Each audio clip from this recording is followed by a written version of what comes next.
시청자 여러분 안녕하십니까. 하루의 뉴스를 정리해드리는 YTN 뉴스라이트입니다. 내일 단식 10일차를 맞는 이재명 대표 오전 10시 반에 검찰에 출석합니다. 검찰이 150쪽 질문지를 준비한 만큼 밤늦게까지 조사가 이루어질 분위기지만 이 대표 건강 상태가 복병이죠. 허위 인터뷰 의혹 녹취록 전문이 공개된 후 여야 반응은 상반됩니다. 여당은 이재명 대표 배후설을 부각하고 있고 야당에선 오히려 우리한테 도움이 되는 내용이라는 반응까지 나왔는데요. 전국 뇌관이 된 이 사건 후폭풍, 그리고 오늘 나온 갤럽 여론조사까지 잠시 뒤 나이트 포커스에서 다뤄보겠습니다. 금요일 뉴스나이트 오늘의 헤드라인부터 정리해드립니다.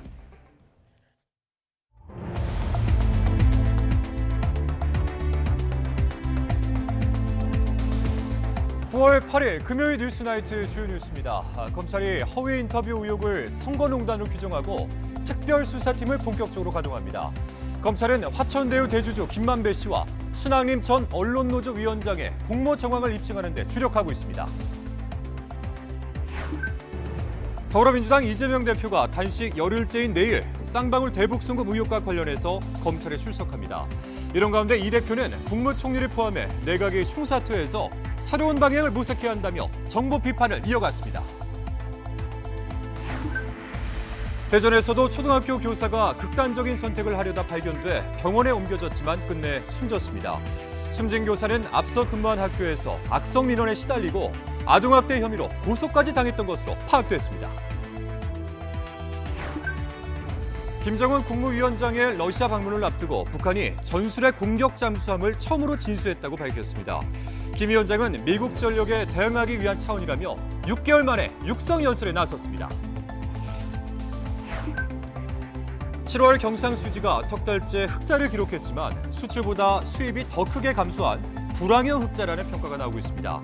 한국은행은 지금 우리 경제가 불황에 빠진 상황은 아니라면서도 국제유가 상승세를 변수로 꼽았습니다. 미국 상무장관 방문 기간에 맞춰 화웨이가 최신 휴대폰을 출시한 데 이어서 중국 관공서에선 아이폰 금지령이 내려졌습니다. 애플은 중국발 악재에 시가총액이 250조 원 넘게 증발했습니다. 네, 오늘 뉴스 시작 전에 양해 말씀 먼저 드립니다.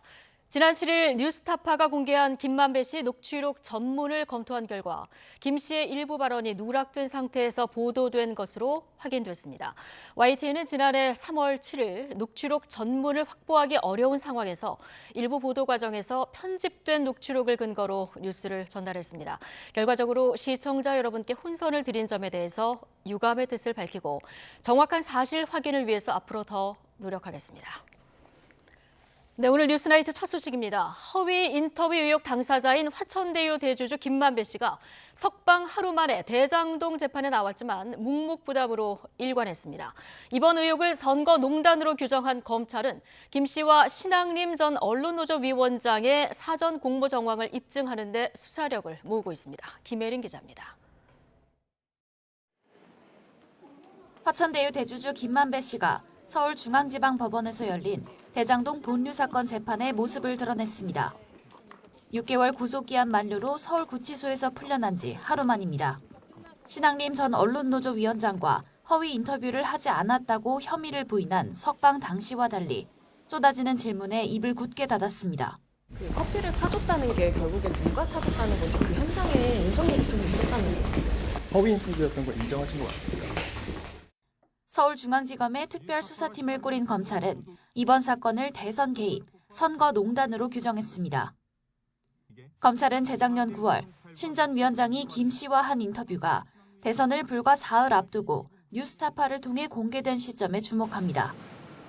막판까지 초박빙이었던 양강 구도에 영향을 미칠 목적이 아니라면 대선 직전 보도가 이뤄진 배경이 설명되지 않는다는 겁니다.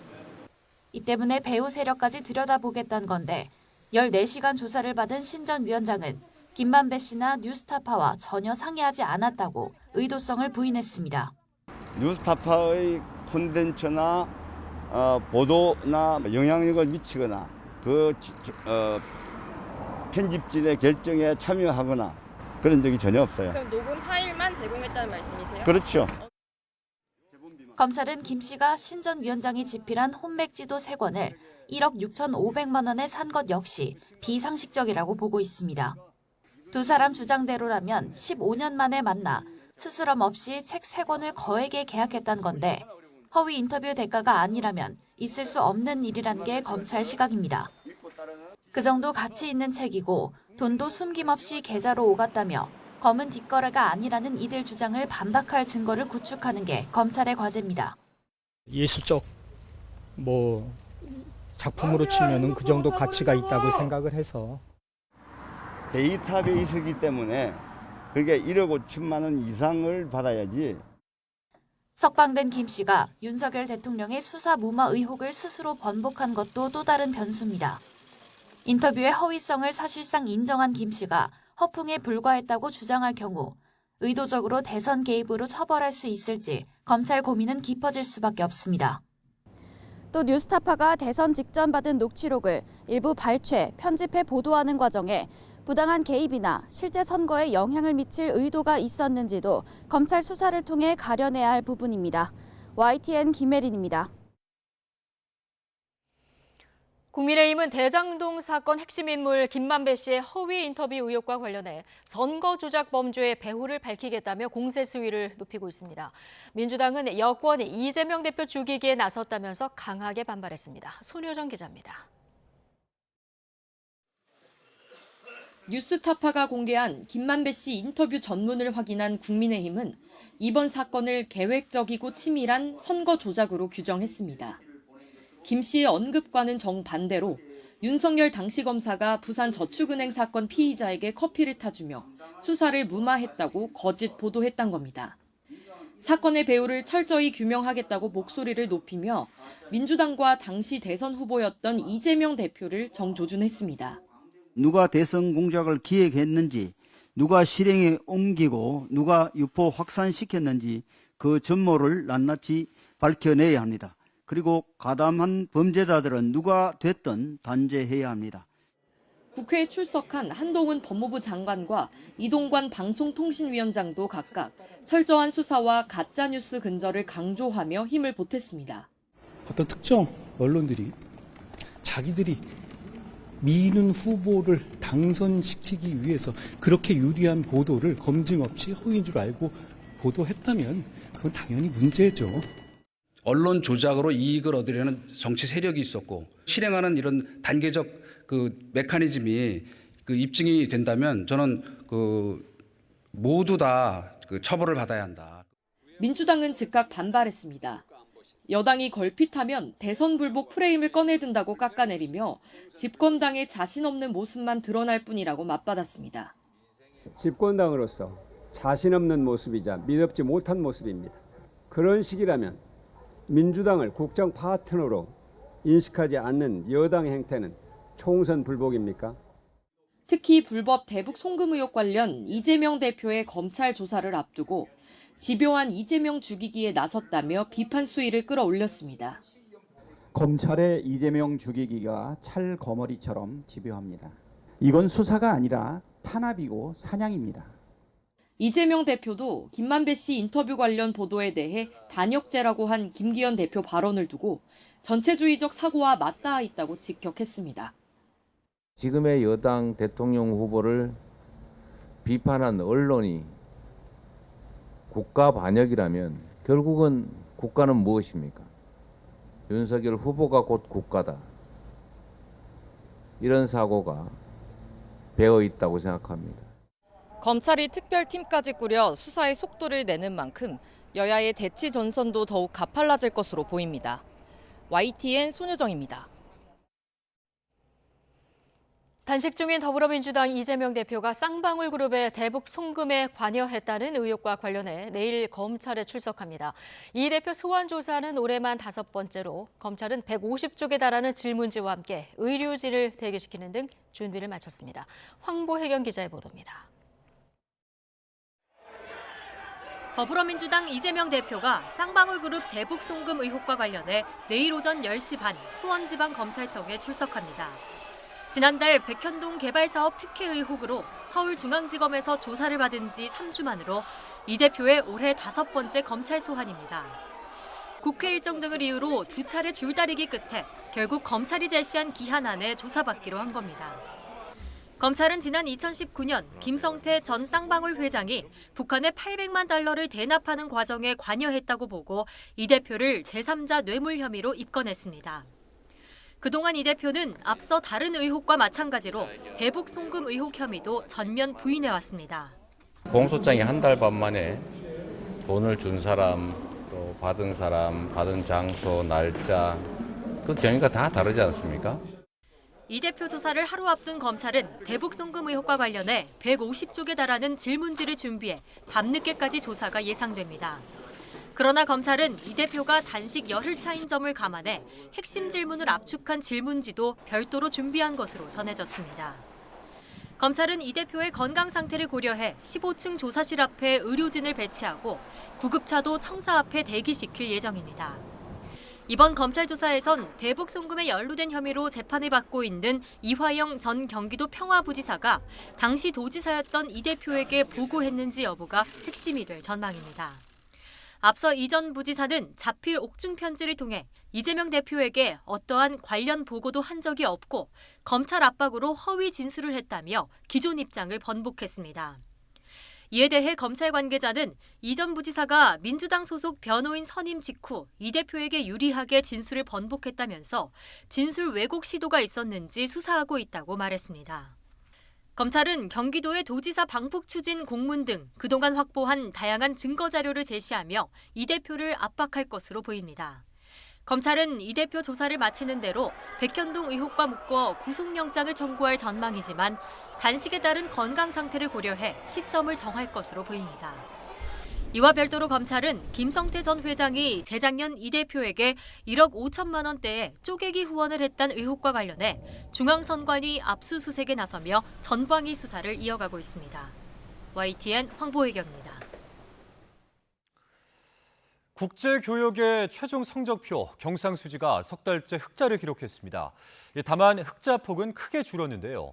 한국은행은 교역 사정이 점차 나아지리라면서도 국제유가의 오름세를 변수로 꼽았습니다. 나연수 기자입니다. 7월 경상수지도 지난 5월과 6월에 이어 석 달째 흑자를 기록했습니다.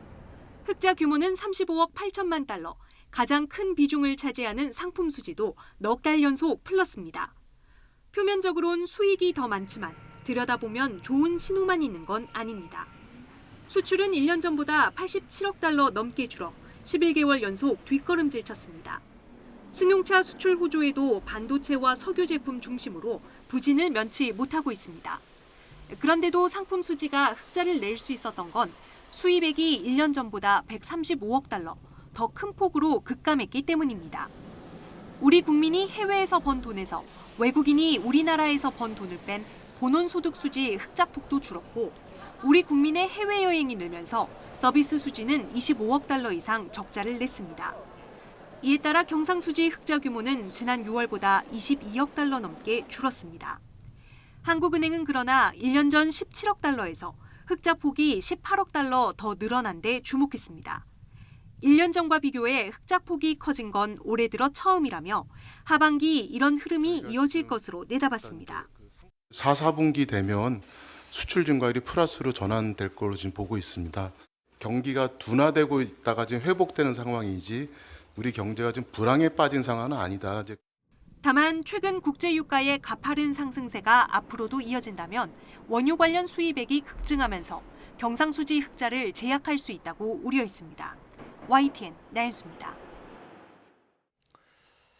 중국 정부가 비료용 요소 수출을 중단했다는 외신 보도가 나오자 요소 관련 기업 주가가 급등하는 등 시장이 화들짝 놀랐습니다. 정부는 중국 정부의 공식적 수출 통제는 없는 상황이라며 실제로 그런 조치가 내려지더라도 국내 수급에는 문제가 없다고 설명했습니다. 이승원 기자입니다. 중국 정부 지시로 비료업체 일부가 신규 수출 계약을 중단했다는 외신 보도가 나오자 국내 주식시장에서 요소 관련주들이 급등했습니다. 또 한 번 2년 전처럼 요소수 대란 같은 사태가 발생하는 것 아니냐는 우려가 나왔기 때문입니다. 요소는 비료용과 차량용, 산업용으로 나뉘는데 외신이 보도한 건 비료용입니다. 정부는 확인 결과 지난 2일 중국 비료업체가 수출 물량 축소를 발표했지만 중국 정부의 공식적인 수출 통제는 없는 상황이라고 밝혔습니다. 중국에서는 겨울 밀농사로 가을에 요소 수요가 느는데 최근 인도에서 대량 수입하면서 가격이 뛰자 수출 물량이 줄어드는 연쇄작용이 발생했다는 겁니다. 중국하고도 굉장히 안정적으로 관계가 돼 있기 때문에 과거와 같은 포괄적인 수출 제한 조치는 없을 걸로 기대하고 있습니다. 올해 우리나라의 비료용 요소 수입 물량을 보면 카타르가 41%를 차지하는 등 가격이 상대적으로 싼 중동산이 대부분을 차지하고 있습니다. 중국산 비중은 2년 전 65%에서 17%로 크게 줄었습니다. 정부는 비축 상환도 문제가 없다고 밝혔습니다. 비료용 요소 원자재의 경우 올해 예상 소요량 38만 6천 톤 가운데 77%가 넘게 확보됐고 가격도 안정화돼 연말까지 모두 수입될 예정이라고 설명했습니다. 또 완제품 재고량도 25만 9천 톤으로 연말까지 수급에 차질이 없을 것이라고 밝혔습니다. 과거 파동이 발생한 차량용 요소수는 국내에 2달분이 비축돼 있고 수입 대체선도 확보돼 있어 위기 발생 시 대응 가능하다고 설명했습니다. 다만 차량용과 산업용 요소의 경우 중국 의존도는 여전히 90.2%에 이르러 수입 다변화가 필요한 것으로 보입니다. YTN 이승은입니다. 경남은행에서 발생한 대규모 횡령 사건을 수사해온 검찰이 주범인 간부를 구속해 재판에 넘겼습니다. 이 빼돌린 회사 돈만 1,300억 원대에 이르는데 은신처에선 금괴와 현금 다발이 쏟아졌습니다. 송재인 기자의 보도입니다. 고춧가루가 묻어있는 김치통. 열어보니 현금 다발과 수표 뭉치가 발견됩니다. 침대 밑에서는 금괴가 잔뜩 든 가방이, 집안 곳곳에서는 새것 같은 명품이 쏟아져 나옵니다. BNK 경남은행 투자금융부장 이모 씨가 서울 강남 등 은신처로 삼은 오피스텔 3곳에 숨겨둔 것들입니다.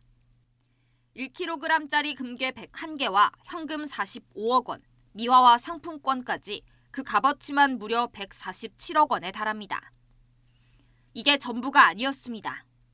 금융당국 조사가 본격화하자 도주를 위해 세탁해 숨겨둔 일부 자금일 뿐 7년 동안 이 씨가 빼돌린 회사 돈은 모두 1,300억 원대에 달하는 것으로 조사됐습니다. 부동산 PF 사업 시행사 3곳 명의로 된 출금 전표를 위조해 대출 원리금 상환자금 699억 원을 빼돌리고 다른 시행사 2곳은 추가로 대출을 요청한 것처럼 위조해 또다시 688억 원을 횡령했다는 겁니다. 이 씨가 오랜 기간 범행을 은폐하기 위해 이른바 돌려막기 수법으로 횡령한 돈을 일부 메꿔 실제 은행 측 피해는 500억여 원 규모로 추정됩니다. 검찰은 남은 범죄 수익 환수를 위해 이 씨의 추가 횡령 범행은 물론 함께 구속된 공범에 대해서도 수사를 이어갈 예정입니다. YTN 송재인입니다.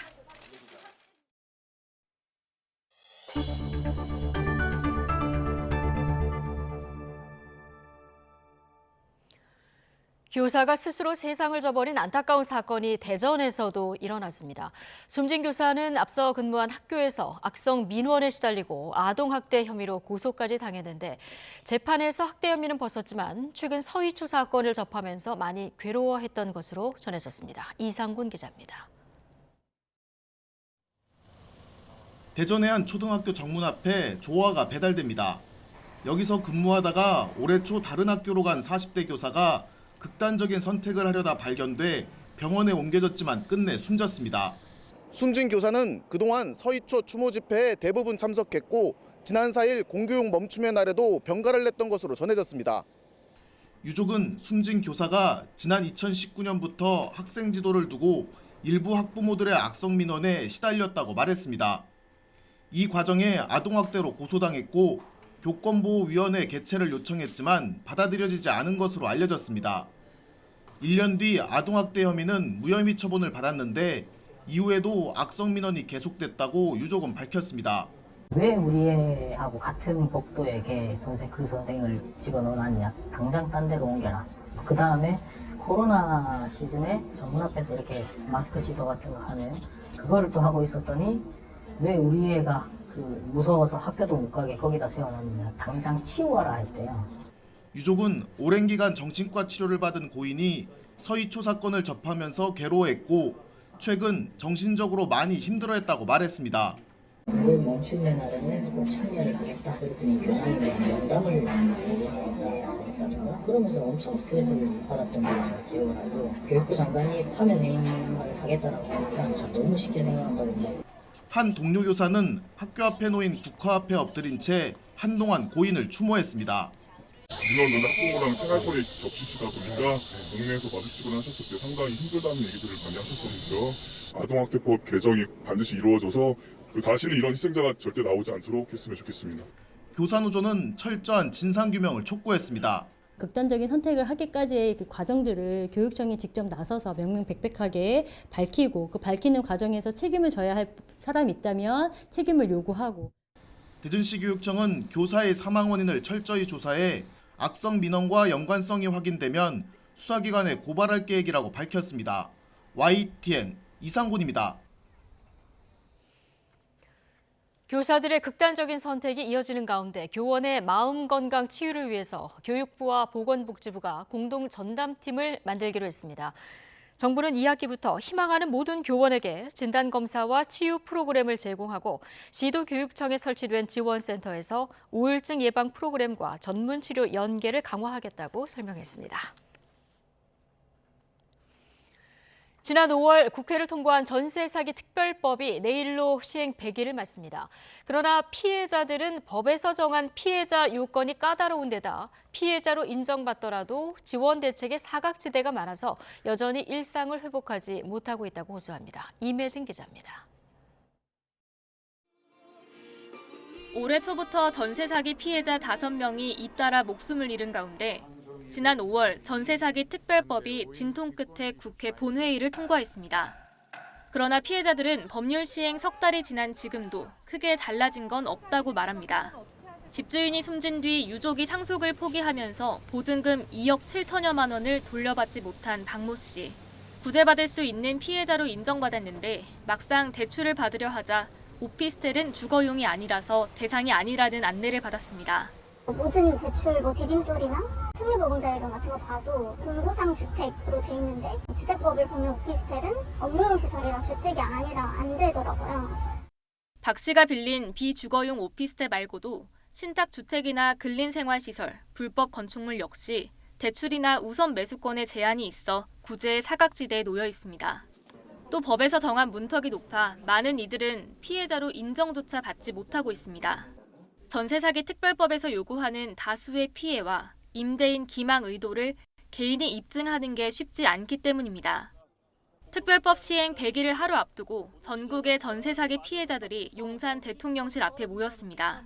정부가 나서 피해자들의 보증금을 구제한 뒤 나중에 회수하는 식의 대안이 필요하다고 목소리를 높였습니다. 현행법처럼 운영하면 전세 사기 피해자들이 보증금 피해를 당하고 일부 회수를 하기 위해서 오랜 기간 동안 전세 대출을 갚느라 허리가 휠 수밖에 없습니다.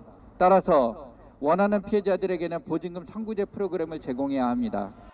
또 공공임대주택 공급을 확대하고 최우선 변제금도 못 받는 피해자에게 주거비를 지원하는 내용 등을 담아 특별법을 보완 개정하라고 국회와 정부에 촉구했습니다. YTN 임혜진입니다.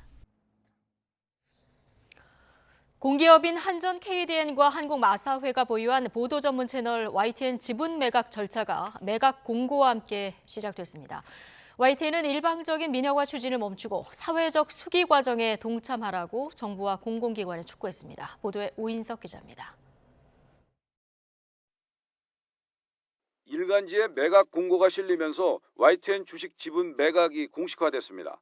매각 대상은 1대 주주 한전 KDN이 보유한 21.43%와 4대 주주 마사회 소유 9.52%로 총 30.95%입니다. 매각은 다음 달 중하순까지 입찰 참가 신청서를 받고 적격 입찰자들을 대상으로 같은 달 하순에 입찰과 개찰이 진행됩니다. 한전 KDN과 마사회가 희망하는 예정 가격 이상을 적어낸 입찰자 중 최고가 입찰자가 우선 협상 지위를 얻게 됩니다. YTN의 자산 가치가 서울 상암동 본사 건물과 남산 서울타워 등 7천억 원을 웃돈다는 평가가 나오는 만큼 인수자는 공정거래법상 기업 결합 심사를 받게 됩니다. 이번 YTN 지분 매각은 정부 의지에 밀린 뒤집힌 결정이라는 지적이 나오고 있습니다. 애초 마사회는 지분 매각에 부정적인 의견을 피력했지만 방송 매체의 특성상 말산업 홍보에도 또 도움이 되는 측면도 있고 해서 지금까지는 이제 검토한 바가 없고 또 8월 말에 농식품부와 협의 속에서 혁신 계획안을 낼 때도 그때까지는 구체적인 검토를 한 바가 없습니다. 결국 입장을 바꿔 팔겠다는 방침을 정부에 제출했습니다.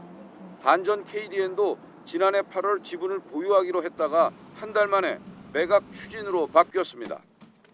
기획재정부는 두 공공기관이 올해 말까지 매각을 완료한다는 계획을 정부에 제출한 만큼 이행 상황을 점검하고 있다고 밝혔습니다.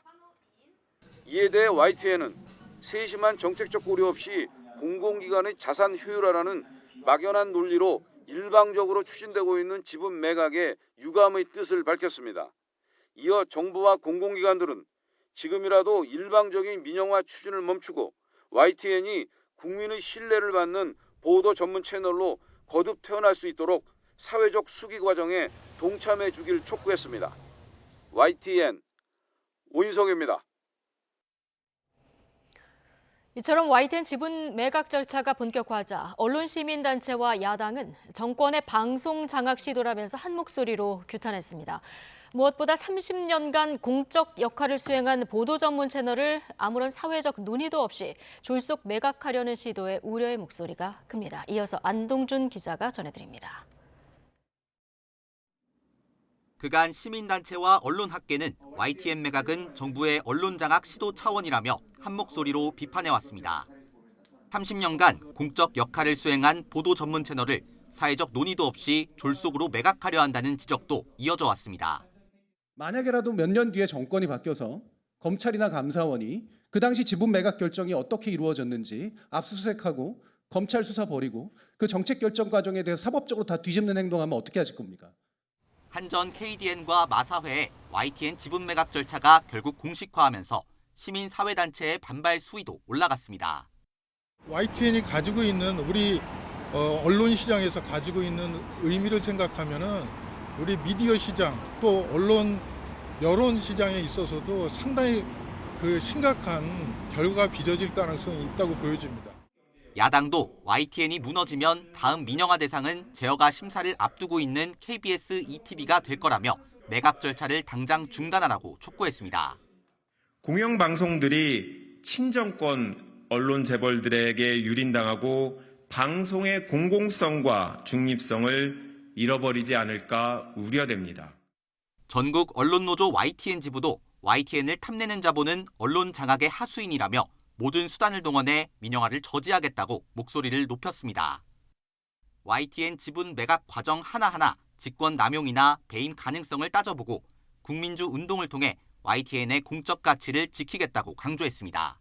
우리 편 아니면 적으로 돌리는 겁니다. 언론의 비판, 견제, 감시 이런 것들은 모두 적의 공격으로 받아들이는 거죠. 특히나 내년 4월 총선을 앞두고 언론 지형을 모두 우리 편으로 만들겠다는 겁니다. 다음 달 하순쯤 입찰과 개찰이 진행되며 본격적인 매각 절차가 진행될 예정인 가운데 시민사회단체와 YTN 내부 반발도 거세질 전망입니다. YTN 안동준입니다. 동남아를 순방 중인 윤석열 대통령이 주요 20개국 G20 정상회의가 열리는 인도 뉴델리에 도착했습니다.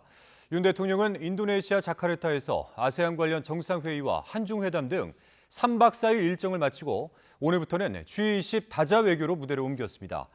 북한과 러시아가 정상회담을 예고하고 무기 거래 등 군사 공조를 강화하는 분위기 속에 윤 대통령은 아세안 때와 마찬가지로 G20에서도 북한의 핵미사일 도발을 막기 위한 국제사회 협력을 촉구할 예정입니다.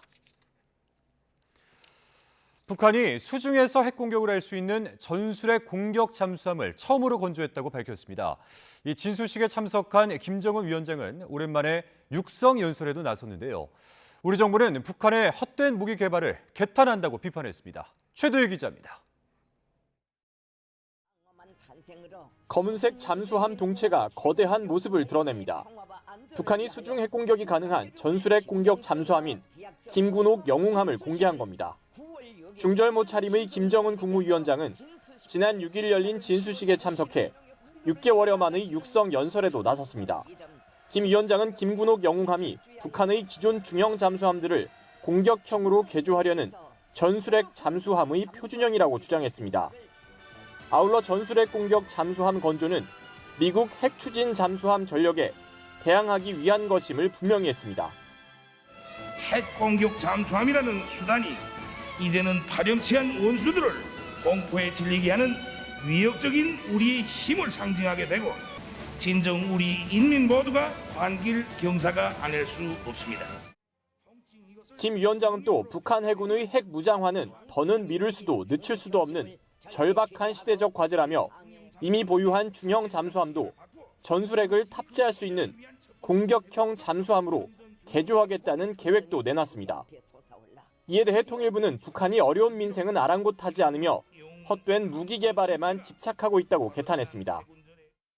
우리에게 불편한 것은 오로지 북한 지도부의 잘못된 선택으로 인해 파탄나고 있는 북한 주민들의 민생이며 참혹한 북한 인권 현실일 뿐입니다. 김 위원장이 최근 들어 해군력 강화를 부쩍 강조한 데 이어 정권 수립일인 구구절을 하루 앞두고 핵무기 카드까지 꺼내든 가운데 김 위원장은 정권 수립 75주년 기념 열병식 이후 러시아를 방문할 것으로 보입니다. YTN 최두입니다. 네, 앞서 보신 북한이 새로 공개한 이 잠수함은 전술핵을 탑재할 수 있는 SLBM 10발을 실을 수 있을 것으로 추정됩니다.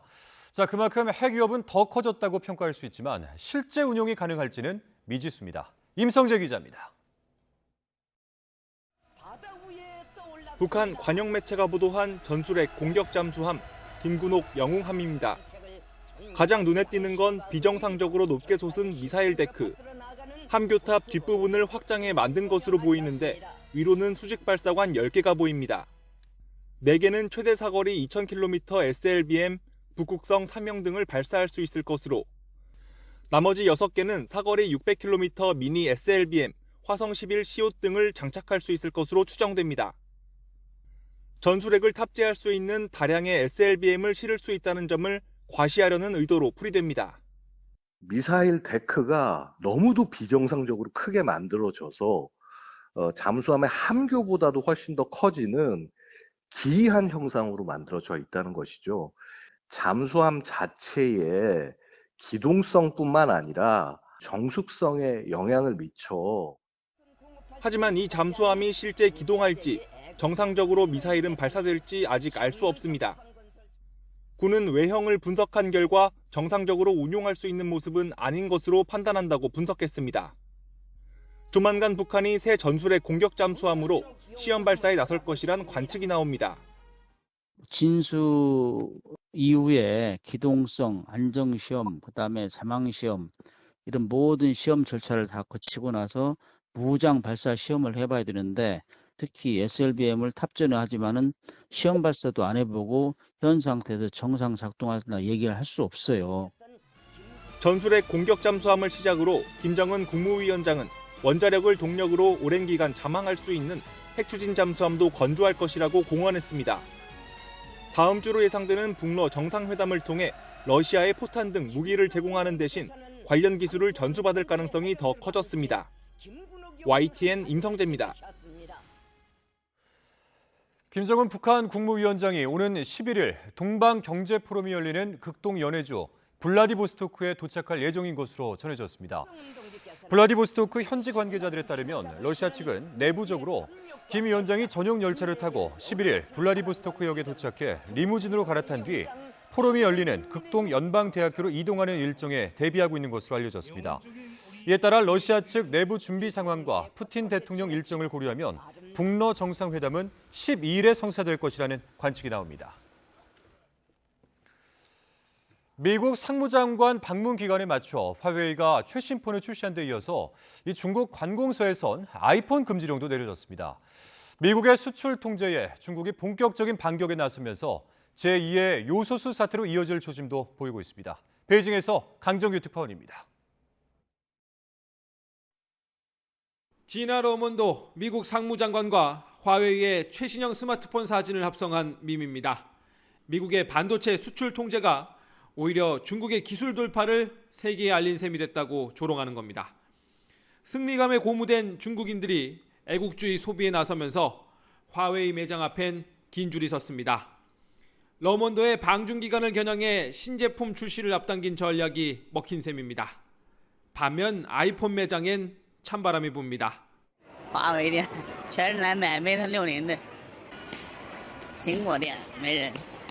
중국 관공서에서 애플 사용 금지령까지 내려지면서 시가총액이 250조 원 넘게 증발하기도 했습니다. 미중 간 실무대화 창구가 어렵게 열렸지만 양측 모두 때릴 건 때리겠다는 태세입니다. 这和个别国家滥用所谓的这个安全概念和名义打压遏制中国的企业有本质的不同。 중국 상무부는 러먼도 장관이 돌아가자마자 미국을 겨냥한 내부 수출 통제 회의를 처음 열었습니다. 얼마 뒤 우리나라가 중국의 90% 수입을 의존하는 요소수로도 불똥이 튀었습니다. 본격적인 반격에 나선 중국, 미국과 대화 재개 국면에서 협상력을 높이려는 전략으로도 풀이됩니다. 베이징에서 YTN 강정규입니다.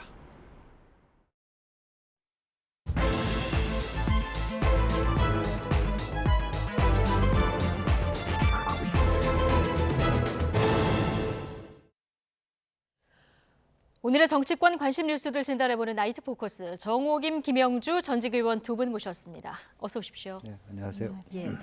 자, 이재명 대표 오늘로 단식 9일 차입니다.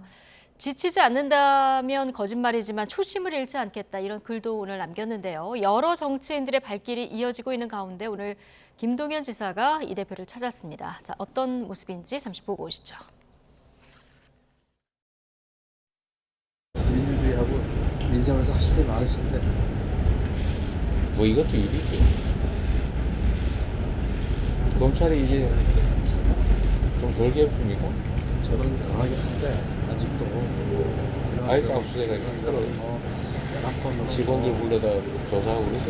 상위 행정이나 적극 행정은 거의 이제 기대하기 어렵고 시키는 것도 꼭 써놓고 할 일이 얼마나 많으신데 우리 방법이 없지 않습니까? 오죽하면 이러겠습니다. 공동체에는 질서와 최저선이라고 하는 게 있는데 그걸 통째로 다 무너뜨리고 있어요. 대놓고. 네. 자, 단식 9일차 이재명 대표 모습 잠깐 보고 오셨는데요. 오전에 페이스북에 시간이 지나면서 말이 줄어들고 대신 듣고 생각하는 시간이 좀 늘어난다, 이런 글을 적기도 했는데요. 김동연 지사가 좀 할 일도 많으니까 거두시라 이렇게 만류를 해도 지금 보면 글도 그렇고 지금 대화 내용에서도 그렇지만 단식 계속 이어갈 것 같은 분위기죠. 네, 더군다나 이제 내일 검찰 들어가야 네. 되지 않습니까? 그러니까는 계속 하겠다는 의지를 피력할 수밖에 없는 상황이라고 생각이 들고요. 참 그 정치인이 이렇게 단식을 하게 되면은 평론하는 사람도 하고 싶은 말을 하기가 조심스럽습니다. 그리고 우리나라의 어떤 사회적 분위기는 아프거나 또는 어떤 대중의 동정을 유발할 수 있는 상황에 있는 사람에 대해서 뭔가 그 비판을 하거나 문제를 제기하면 그것에 대해서 상당히 그 안 좋은 방향으로 나오기 때문에, 그런데 김동연 지사가 어쨌든 민생과 민주주의를 위해서 단식을 풀라고 한 것은 단식을 풀라는 데 방점이 있다라고 저는 보이고요. 또 많은 사람들이 또 그것을 또 권하고 있는 상황 아닙니까? 그리고 단지 이재명 대표가 지금 단식을 하기 때문에 말씀드리는 게 아니고요. 저는 과거에 보수 정당의 대표들이 단식할 때도 비판했던 사람이에요. 네. 21세기의 정치를 하고 문제를 해결하는 데 있어서 어쨌든 자기 자신을 굽는 거 아닙니까? 네. 이렇게 하면서 뭔가 그 해법을 찾는 이런 방법, 전 세계에 찾기 힘든 방법이거든요. 이게 과연 그 사회의 통합이라는 차원에서도 바람직할까? 또 이런 얘기도 해요. 이렇게 단식을 하는데 왜 여당에서는 한 사람도 와가지고 위로하거나 그러지 않느냐 하는데 지금 또 그 여당의 그 자세를 보면 절대로 할 상황이 아닌 것 같아요. 할 생각도 없고요. 그렇기 때문에 아무리 양극화되고 대화가 지금 완전히 그 제로가 된 상황이라 하더라도 그래도 국민이라는 주권자가 있으면 그 국민들이 신뢰를 하고 또 어쨌든 그 안심을 할 수 있는 방법을 정치인들이 여가 됐든 야가 됐든 찾아나가는 게 맞지 않나 네. 그런 생각이 개인적으로 들었습니다. 그러나 지금은 접점이 보이지 않는 이런 좀 상황이 이어지고 네. 있는데요. 내일 단식 10일차인데 이제 검찰에 들어가서 조사를 받게 됩니다. 뭔가 이재명 대표가 기운은 없지만 들어갈 때 입장을 밝히겠죠? 지금 얘기로는 들어갈 때 입장을 안 밝히는 쪽으로 얘기를 하고 있는 것 같습니다. 실제적으로 보면 이제 몸도 많이 지쳐 계시고 그래서 아마 정문보다는 후면을 통해서 들어갈 가능성이 많고 약식으로 여러 가지 어떤 질문도 검찰 입장에서 원래는 200페이지 넘은 것을 150쪽으로 추각해 왔고 중간에 뭐 차담이라든지 이런 것들도 좀 줄이는 그런 것이고 또 검찰 입장에서도 만인의 사태를 생각해서 앰뷸런스라든지 의사도 대기시켜 놓는 그런 부분인데 다만 이제 양쪽에 부축할 만한 의원들 몇 사람만 대동하고 들어갈 가능성이 많다. 다만 이제 지지자들을 위해서는 이제 결집령은 내려놓은 것 같습니다. 그런데 들어가시면서 뭘 읽을 수 있는 여력은 아닐 것 같다는 생각이 듭니다. 네, 내일 10시 반인데요. 상황을 좀 보도록 하고요. 자, 검찰도 이제 준비를 했고 내일 조사를 해야 될 텐데 일단 핵심은 쌍방울의 대북 송금 관련해서 이재명 대표가 알았냐 이게 핵심인데요. 자, 이화영 전 부지사가 이재명 대표에게 보고했다 안 했다 지금 진술이 계속 오락가락하고 있는 상황이라서요. 어떻게 조사가 이루어질까요? 조사가 제대로 안 이루어질 것 같아요. 사실 지금 열흘째라 그러는데 열흘을 버텼다라는 것도 참 정말 그 놀라운 일입니다. 본인이 지병이 있는 것이 밝혀졌잖아요. 근데 당뇨가 있는 경우에 단식이라는 게 굉장히 위험하다 그러더라고요. 그런데 아직까지 지금 단식을 계속 하고 있고 또 그러다 보니까 이 단식에 대한 여러 가지 공격과 비판도 있습니다. 제가 뭐 일일이 서술하지는 않겠지만 그런 상황에서 사실 내일 이제 검찰의 조사를 들어가는데 만약에 이러한 어떤 그 사법 리스크가 없었다면 단식의 진정성이 훨씬 깊이 있게 공감이 됐겠지만 실제로 이 사법 리스크 때문에 그러는 거 아닌가라는 그 의심에서 자유롭기는 어렵습니다. 그리고 아까 김동연 지사가 방문했을 때도 요새도 압수수색 당합니까? 경기도 직원들을 향해서 얘기하는 것처럼 말하지만 실제로 지금 그 의혹 그리고 지금 수사받고 재판받는 대상들이 전부 무슨 뭐 대장동서부터 시작해서 이게 제3자 뇌물이냐 인허가 비리냐 지금 또 심지어는 쌍방울 송금에 이르기까지 이런 상황이고 지금 결정적인 진술을 해야 할 이화영 부지사가 했다 그러다 안 했다 그러다 했다 그런데 이화영 부지사의 경우에는요. 본인이 한 말 중에 지금 굉장히 그 진정성이 의심되는 그런 다른 사례도 있습니다. 예를 든다면은 4년 전에 쌍방울과 북한의 경제협력 협약식이 있었는데 자기는 절대 안 갔다 그랬는데 영상을 틀어보니까 목소리가 나왔다. 지금 이런 주장이 나오고 있습니다. 그럴 뿐만 아니라 그날 그 협약식 이후에 술자리에 이화영 부지사의 지금 사진, 영상이 지금 남겨 있고 그러자 이화영 측에서 뭐라 그러냐면은 다른 일로 갔다가 거기 잠깐 들렀다라는 식으로 또 설명을 한다 그래요. 근데 과연 그런 것에 대해서 얼마만큼 그 신빙성이 인정될 수 있을지 모르는데 그런 일도 있는데 지금 이재명 대표에게 보고했다라는 것을 처음에는 절대 안 했다 그러다가 그다음에 보고한 것처럼 진술을 했다가 지금은 또 보고한 바가 없는데 검찰이 강압적으로 수사를 해서 내가 할 수 없이 했다고 또 편지를 쓰지 않습니까? 그런 상황이기 때문에 제가 볼 때는 검찰이 지금 그 이재명 대표의 뭐 진술이라는 거는 하나의 형식적인 그런 그 절차이고 뭔가 이제 백현동을 포함해가지고 그 절차 끝에 이제 어떤 법적인 그런 그 처리를 할 것인가, 예를 든다면 영장을 청구한다든지 그 수순을 밟기 위한 일련의 과정이 아닌가 이런 생각이 들었습니다. 예. 자, 백현동 사건하고 대북 송금 의혹을 묶어서 검찰이 영장을 청구할 가능성이 크다 이렇게 전해지고 있는데 그 시점이 어느 시점이 될 거라고 예상하십니까? 뭐 기본적으로는 이제 이번 주 조사가 마치면 다음 주 정도는 영장을 준비하고 예.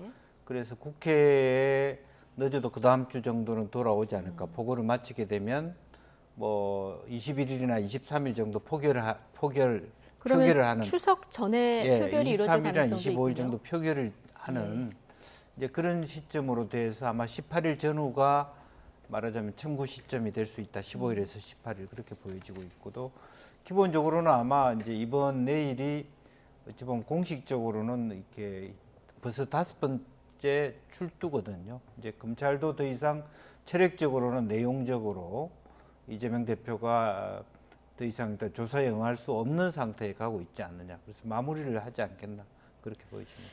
예. 자, 어쨌든 이재명 대표 단식 중에 내일 조사도 받아야 되고요. 좀 단식 계속 이어갈 움직임을 보이고 있는데 국민의힘이 수산물 판촉 행사를 오늘 국회에서 열었는데요. 공교롭게도 이재명 대표가 단식 투쟁하는 곳에 한 100m 정도 떨어진 곳이더라고요. 야당에서는 좀 비판의 목소리가 나왔는데요. 뭐 여당에서는 이거 미리 단식 전에 준비된 행사다 이런 설명이에요. 네, 그 지금 후쿠시마 오염수 처리된 오염수를 방류하는 것 때문에 수산업자들의 시름이 크고 그러다 보니까 이제 책임 여당으로서 그리고 보통 이렇게 이제 그 한가위 즈음에 뭐 여러 가지 농산물이라든지 그러한 그 행사를 합니다. 그리고 또 뭐 여당 주장에 따르면 이미 예정된 그런 행사였다고 하니까 그리고 100m라 그러는데요. 사실 100m는 뭐 야당에서는 굉장히 가까운 거리라 그러지만 100m는 그렇게 가까운 거리는 아닙니다, 솔직히. 네. 근데 문제는 그 행사에 있는 것이 아니라 그 의원 한 사람이 뭐 고등어와 전복을 좀 와서 드시라 뭐 이런 식으로 저희가 그래픽을 준비했는데 한번 보고 오실까요? 네. 안병길 국민의힘 의원이 SNS에 이런 글을 남긴 겁니다. 이 대표는 들러서 맛도 좋고 영양도 좋은 우리 고등어와 전복을 드시기 바란다. 이것이 명분 없는 단식을 끝내고 괴담 정치에 대해서 우리 국민과 어민들에게 사죄하는 길이다. 이런 글을 올렸다가 좀 삭제했어요. 이 글 말씀하시는 거죠? 그렇습니다. 그러니까 아마 이제 그 이재명 대표의 단식이 명분도 실리도 없기 때문에 별로 그렇게 그 소위 대중적인 관심을 예상보다 받지 못하고 있다라고 판단하면서 이제 이런 글을 올린 것 같은데요. 적어도 국회의원이라면 이러한 그 SNS의 메시지가 뭐 야당이나 뭐 이재명 대표의 어떤 그 뭐라 그럽니까? 소위 그 속된 표현으로 염장을 지를지는 모르겠지만 이거 자체가 소위 유권자인 국민들에게 어떻게 받아들여질지에 대해서 생각을 했다면 훨씬 신중한 그러한 그 메시지를 보내지 않았을까. 마치 또 약 올리는 것 같잖아요. 제가 이미 모두에 말씀드렸듯이 우리는 우리 그 사회적 분위기 속에 그 사람이 무슨 일을 했든 좋은 일을 했든 나쁜 일을 했든 예를 들어서 몸이 굉장히 약한 상황이라든지 수세에 몰려 있다든지 아니면은 동정을 받을 만한 그런 처지에 떨어져 있는 사람에 대해서 뭔가 이렇게 소금을 뿌리는 듯한 이런 행동을 하는 것에 대해서 굉장히 분노하는 그런 사회적 분위기가 있습니다. 근데 이런 글을 왜 했는지 그리고 더군다나 정치권에서는 여론을 인식해야 되는데 애초에 수산업에 종사하시는 분들을 돕기 위해서 했다는 행사의 취지 자체마저도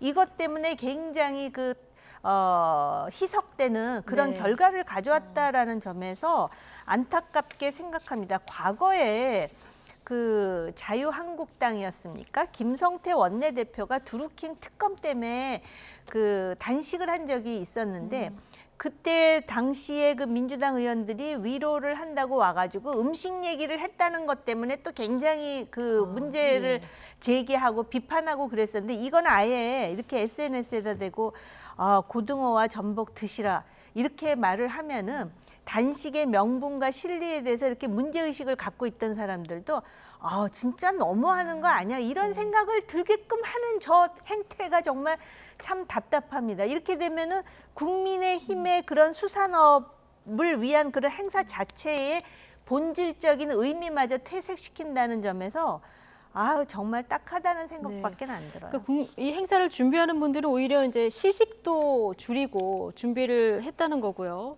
내부에서도 지적이 많이 나옵니다. 성일정 의원도 이거 잘못된 행동이고 박광훈 원내대표에게 전화도 드렸다 이런 얘기도 했는데 좀 적절하지 않은 글이죠. 그렇습니다. 이제 그나마도 성일정 의원이 좀 시식회를 줄이고 판촉회만 함으로써 그나마도 그 완전히 나락으로 떨어질 듯한 그런 국회 나름대로의 어떤 권위라든지 이런 행태가 조금 수습되었다 그렇게 볼 수 있고요. 저런 부분은 좀 뭐 행사 자체가 이미 계획된 거고 하는 것은 하지만 최소한 서로 간에 그야말로 어떤 그 조롱거리가 되는 그런 행태는 매우 부적절하다 그렇게 보여지고 오히려 수산물 판촉하는데 그 피해를 보고 계시는 어민들이나 이런 분들에게도 좋은 영향은 아니다 그렇게 봐야 되겠죠. 네. 자, 좁혀지지 않는 여야의 거리, 어떻게 좁혀야 될까요? 야당에서는 대통령이 야당 대표를 만나라 이런 주문이 계속 나왔는데요. 오늘 국회 교육사회문화 분야 대정부 질문에서 야당 대표를 만나라는 충언을 해본 적이 있냐? 민주당 의원이 한덕수 총리에게 이런 질의를 했는데요. 한덕수 총리 답변 듣고 오시겠습니다. 야당 대표를 만나라는 그런 충언을 해보신 적이 있습니까? 네, 말씀드린 바 있습니다. 대통령의 반응은 어땠습니까? 현재의 여건은 적절하지 않은 것 같다는 말씀이셨습니다. 어떤 여건이 필요하단 말씀인가요? 본인이 만났을 때 야당 대표가 가지고 있는 그러한 사법적 리스크에 대해서 대통령으로서의 어떤 시그널이라고 이해를 국민들이 한다면 그거는 대단히 언페어한 그러한 것이 될 수도 있겠다라는 것을 말씀하셨고 그 말씀은 이재명 대표가 있는 한은 만나지 않겠다 그런 의지를 담은 말씀으로 이해도 되겠습니까? 여건이 좀 안 됐다 그런 말씀이라고 저는 이해합니다. 네. 한덕수 총리의 이제 전언으로 보면 대통령이 이재명 대표를 만날 생각은 지금도 전혀 없는 것 같죠. 네, 저도 개인적으로 그런 생각이 들었는데요. 글쎄 이게 이제 개인 생각을 조금 더 첨언해서 말씀을 드리자면 한덕수 총리가 총리 지금 2번째 하시는 거거든요. 그러니까 저 질문에 대한 답변을 할 때 본인은 충언을 했는데 요거는 오롯이 지금 대통령 생각이다라고 다들 받아들이게끔 지금 답변을 전원의 형식을 통해서 하고 있지 생각을 않습니까? 전했어요. 예. 그러니까는 총리를 2번이나 하신 그런 역량이라면 오히려 대통령께 잘 이야기를 해가지고 본인 총리가 예를 들어서 야당 대표를 만난다든지 뭐 이런 식의 어떤 그 뭐라 그럴까 뭔가 전국을 타개하기 위한 그런 정부 측의 노력이 있었다는 점을 대중에게 각인시키는 게 맞는 게 아닌가? 마치도 제가 모시는 대통령은요. 지금 그 야당 대표가 지금 거의 뭐 범죄자에 가깝기 때문에 사법 리스크가 있기 때문에 안 만나려고 하십니다라고 대놓고 얘기를 했다고 저는 들렸어요. 근데 총리의 역량으로 지금 그렇게 딱딱한 분위기 속에 총리가 해야 될 일이 뭐예요? 결국은 여당과 정부는 저런 사법적 리스크가 있는 야당 대표도 어떻게 해서든지 끌고 전국을 옳은 방향으로 가려고 하는데 야당 대표가 단식을 하고 있다라는 식으로 뭔가 설명이 돼야 되는 거 아닌가라고 생각이 들어요. 예.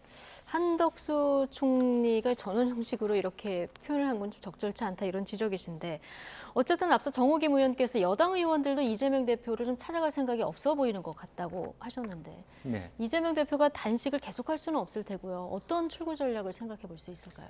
글쎄요, 지금 이제 뭐 아무래도 출구 전략이라고 하는 것은 이제 본인이 지쳐서 쓰러져서, 그러니까 의사 선생님의 뭐 이렇게 고언에 따라서 완전히 뭐 몸이 거의 그 사경을 헤매는 수준으로 가는 그럼으로써 이제 더 이상 실질적으로 당원들이나 국민 모두가 생사를 그야말로 걱정해야 될 정도 수준으로 가는 것밖에 없다고 보여지고요. 이제 뭐 그런 부분에 있어서 어쨌든 재판이라든지 검찰의 출두는 과정이 상당히 중요한 변수가 되지 않겠냐 그렇게 보여집니다. 예. 자, 정치권에 정말 많은 이슈들이 지금 지나가고 있는데 여론 움직임이 어떤지 오늘 나온 갤럽 정기 여론조사 결과를 좀 보시겠습니다. 민주당 지지율이 지난 이 시간이었죠.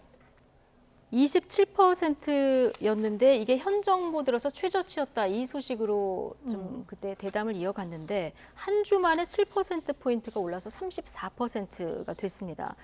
근데 가장 눈에 띄는 게 이제 호남 지역은 전주 대비해 18%포인트가 상승했거든요. 이 여론을 어떻게 읽어야 될까요?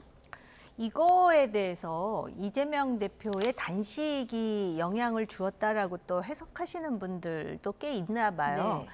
근데 그 한국 경제의 그 기사 하나를 소개해 드리자면 지금 오히려 단식이 관심을 받고 있지 못하고 검색량도 떨어지고 있을 뿐만 아니라 오히려 과거의 황교안 단식, 간헐적 단식, 김성태, 태영호, 민주당 지지율 이런 용어가 급등하고 있다.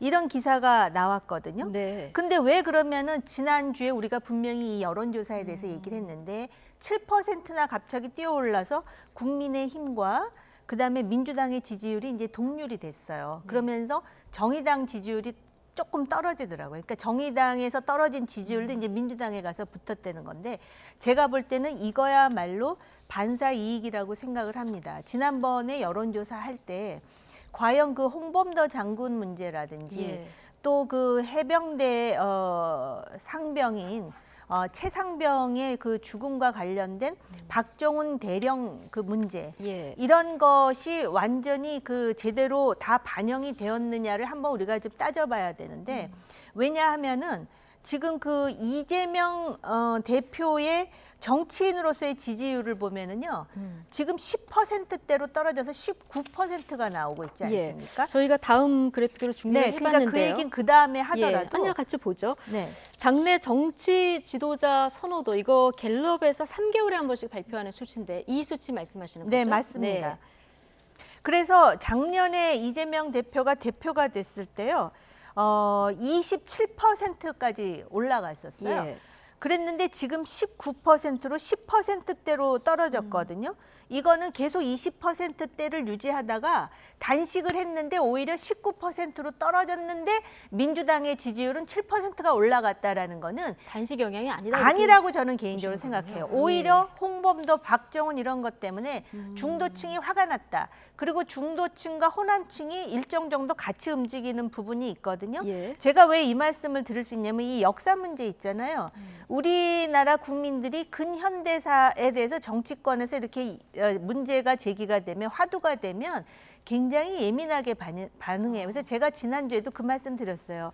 박근혜 정부 하에서 2015년에서 2016년 사이에 교과서를 국정화하자. 국정교과서 문제가 확 그 쟁점이 됐을 때 그 엄마 세대, 자식을 중학교에 보내고 뭐 고등학교에 보내고 이런 그 어머니 세대의 반발이 굉장히 크다라는 걸 제가 현장에서 체감한 적이 있었거든요. 그리고 홍범도 장군 문제는 지금 여당 내에서도 이거를 왜 지금 문제 제기를 했느냐를 가지고 지금 굉장히 설왕설래가 있다라고 알고 있고요.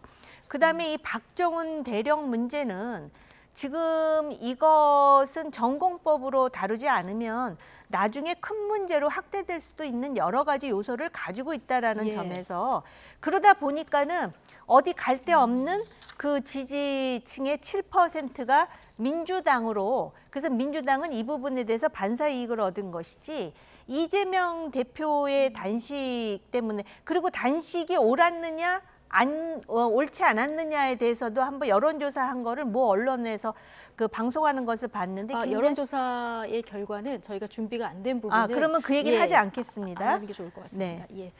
저희가 완벽하게 그 조사 일시 등을 파악한 이후에 이제 여론조사를 언급할 수 있기 때문에 여기까지만 얘기를 하고, 지금 말씀하시는 거 보면은 단식이 영향을 미쳤나 민주당 지지율이 오른 부분에 대해서 그렇게 생각할 수 있는데, 지금 이재명 대표 그 지도자 지지율을 봤을 때 떨어진 걸 보면은 단식의 영향인 것 같지 않고, 홍범도 장관 흉상 이전 문제라던가 아니면 해병대 최상병 수사 이런 건이 더 영향을 미친 것 같다, 이런 분석이시거든요. 네.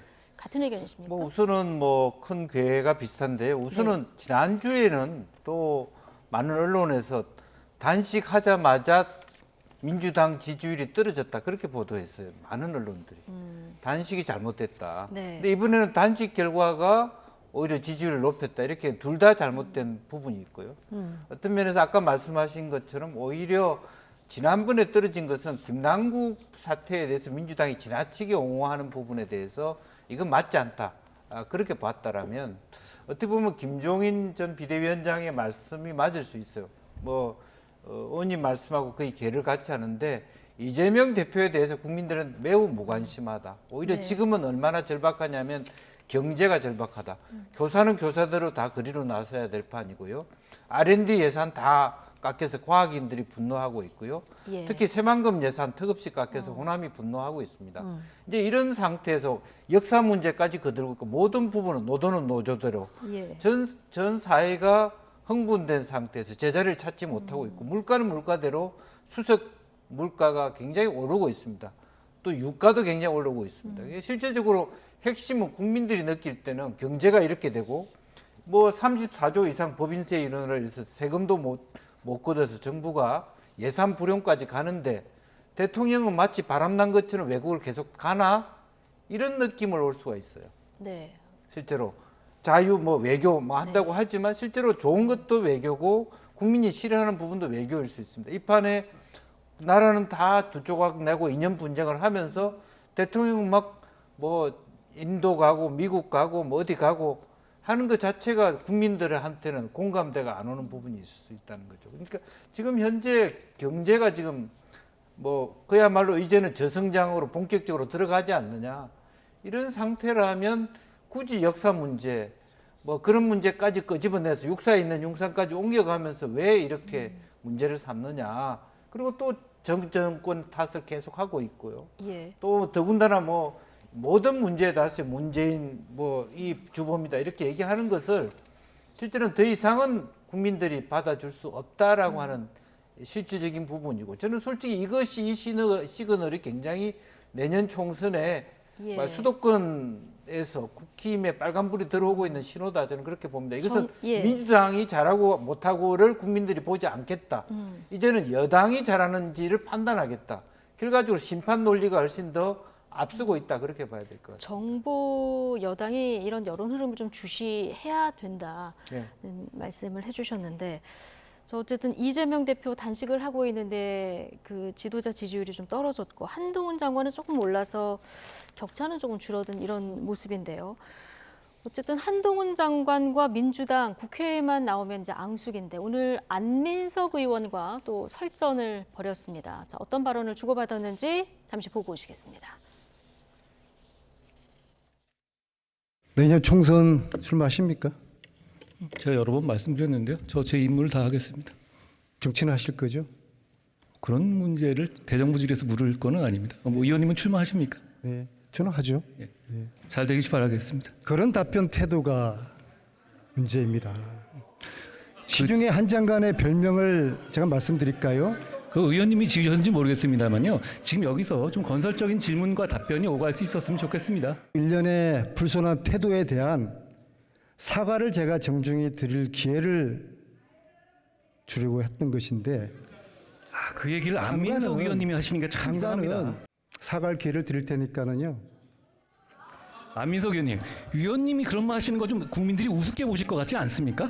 위원님은 민원인에게 욕설을 하신 분 아닙니까? 아니 그런 분이 와서 제가 위원의 질문에 답하는 거에 태도 논쟁을 계속 하시겠다는 거, 저는 국민들께서 수긍하시지 못할 거라고 생각합니다. 자, 국정에 대한 질의응답이 오가야 되는데요. 총선 출마하십니까로 시작해서 한 5분간 이렇게 좀 신경전이 있었습니다. 어떻게 보셨어요?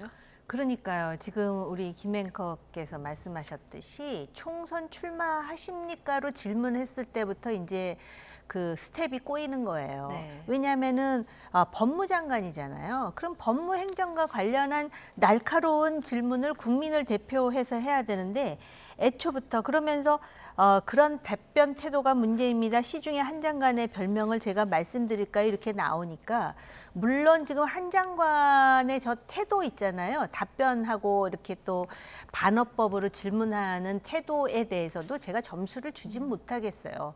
근데 참 아는 것도 많네요. 과거에 그 안민석 의원 욕설한 거를 욕설하지 않았습니까? 하니까 저도 주마등처럼 과거에 참 이런 일이 있었지 하고 생각이 나요.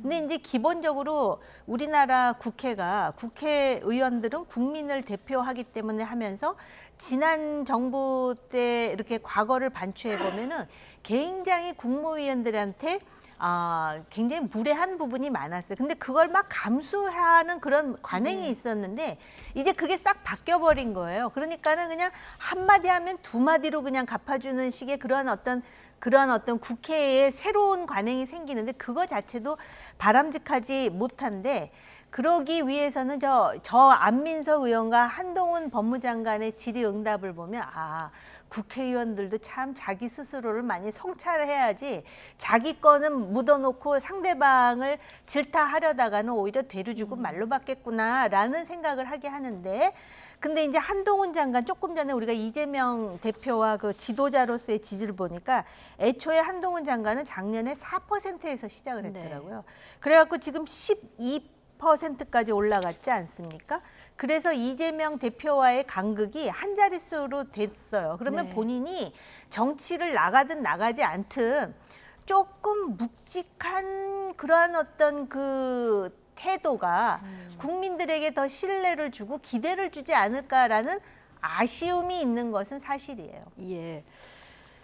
자, 한동훈 장관 좀 묵직하게 대응을 했으면 좋겠다는 또 바람까지 얘기해 주셨는데 국민의힘 지금 수도권 인재란 얘기가 계속 나오고 있는데요. 한동훈 장관 지금 지지율이 좀 올라가고 있는 이런 상황이다 보니 총선을 앞두고 나서 여당 내에서는 지금 한동훈 장관 등판 얘기가 좀 더 나올 것 같습니까? 네. 어떻게 예상하십니까? 사실은 이제 대통령 입장에서는 아직까지 한동훈 장관을 차출할 생각이 없어 보입니다. 네. 그런데 제가 보기에는 지금 이제 총선의 시간은 짜국짜국 가고 있는데 의외로 수도권의 후보들이 모자라는 현상, 정리가 안 되는 현상들이 지금 눈에 보이기 시작하고 빨간불이 들어오기 시작했기 때문에 따라서 당에서 공개적으로 한동훈 장관의 차출서를 대통령에게 요구할 가능성이 매우 높아지고 있다. 사실은 한동훈 장관 개인의 의지와 상관없이 경우에 따라서는 대통령의 입장이 선회할 수도 있다. 지금까지는 한동훈 장관이 총선에 나올 것처럼 보여지지는 않아요. 네. 그러나 지금 계속 이런 여러 가지 대내적인 상황이 결코 국민의힘에 호락하지 않고 만약에 만에 하나 내년 총선에서 지금 이제 김태우 강서구청장 후보 공천을 비롯해서 김태우 구청장 후보가 보궐선거에서 지고 내년 총선에서 가반 획득이 안 됐을 때 그 다음에는 윤석열 정부가 굉장히 쉽게 휘청거릴 수 있기 때문에 실제적으로 대통령으로서 고민하지 않을 수 없는 그런 지점이 올 수도 있다. 예. 따라서 지금 현재로는 출마를 생각하고 있는 것 같지는 않아 보이지만 결국에는 당의 강력한 요구에 의해서 차출될 가능성도 열려 있다. 저는 그렇게 봅니다. 네. 지금 정치권의 가장 큰 뇌관이라고 하면은 김만배 신앙님의 허위 인터뷰 의혹 이 부분인데요. 어제 뉴스타파가 전문을 공개했는데 예전에 일부 보도한 내용하고 전문을 들어봤을 때 조금 다른 내용들이 들어있는 이런 상황입니다. 자, 뭐 그러다 보니까 여당에서는 이 짜깁기 보도다 더 공세가 강화되고 있고, 그런데 또 야당에서는 오히려 녹음 다 공개됐더니 우리 재판에 더 유리하다. 오늘 이재명 대표는 이렇게 또 얘기를 하더라고요. 그 보도가 다 공개된 이후에 어떻게 판단하고 계십니까? 지금 그 내용은 이미 중요한 단계가 아닌 것 같아요. 그걸 지금 벗어나서 지금 정치적인 그런 어떤 공방은 더 가열되는 상황이고요. 여당이나 또 그 관련 그 기관들 있잖아요. 서울시를 포함해서 뭐 방통위도 있을 것이고 문체부도 있을 것이고, 여기서는 애초에 어찌됐든 대선 사흘 전에 이게 공개된 경위와 그다음에 신학님 위원장이 돈을 받은 사실, 뭐 이런 부분, 그리고 또 과거에 그 김만배 씨가 이것뿐만이 아니라 2014년에 지방선거 때 소위 그 당시 이재명 후보 그리고 상대 후보 간의 어떤 그 비리와 관련해 가지고 그걸 보도했던 그 사례, 뭐 이런 것까지 엮어가지고 분명히 성남시장 재선 때 말씀하시는 그렇습니다. 거죠? 그래가지고 예. 이 문제를 제기할 수밖에 없어요. 왜냐하면 그 당시에도 2014년에 이것이 보도됐는데 그 보도를 한 사람이 천화동인의 7호의 지금 그 소유주로 돼 있거든요. 네. 지금 요번에 이 신학님 그다음에 김만배 대화에서 나오는 조우영이라는 사람은 천화동이 또 6호 소유주거든요. 그러다 보니까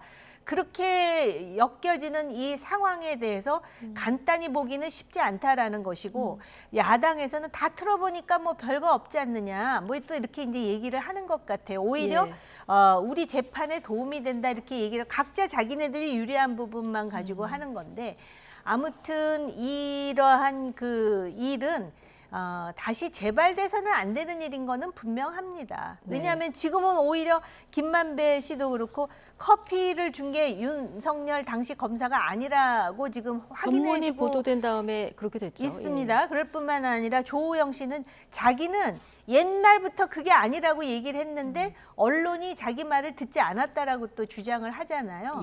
그러다 보니까 이게 논쟁이 하루아침에 끝날 일은 아니겠죠. 검찰이 특별수사팀까지 구성해서 지금 수사를 한다고 하니까 이건 지켜봐야 되는데, 자, 이런 가운데 우리 여당에서 부산저축은행 비리 은폐 주범은 문재인 당시 청와대 민정수석이다, 이런 주장이 또 나왔습니다. 듣고 오시겠습니다.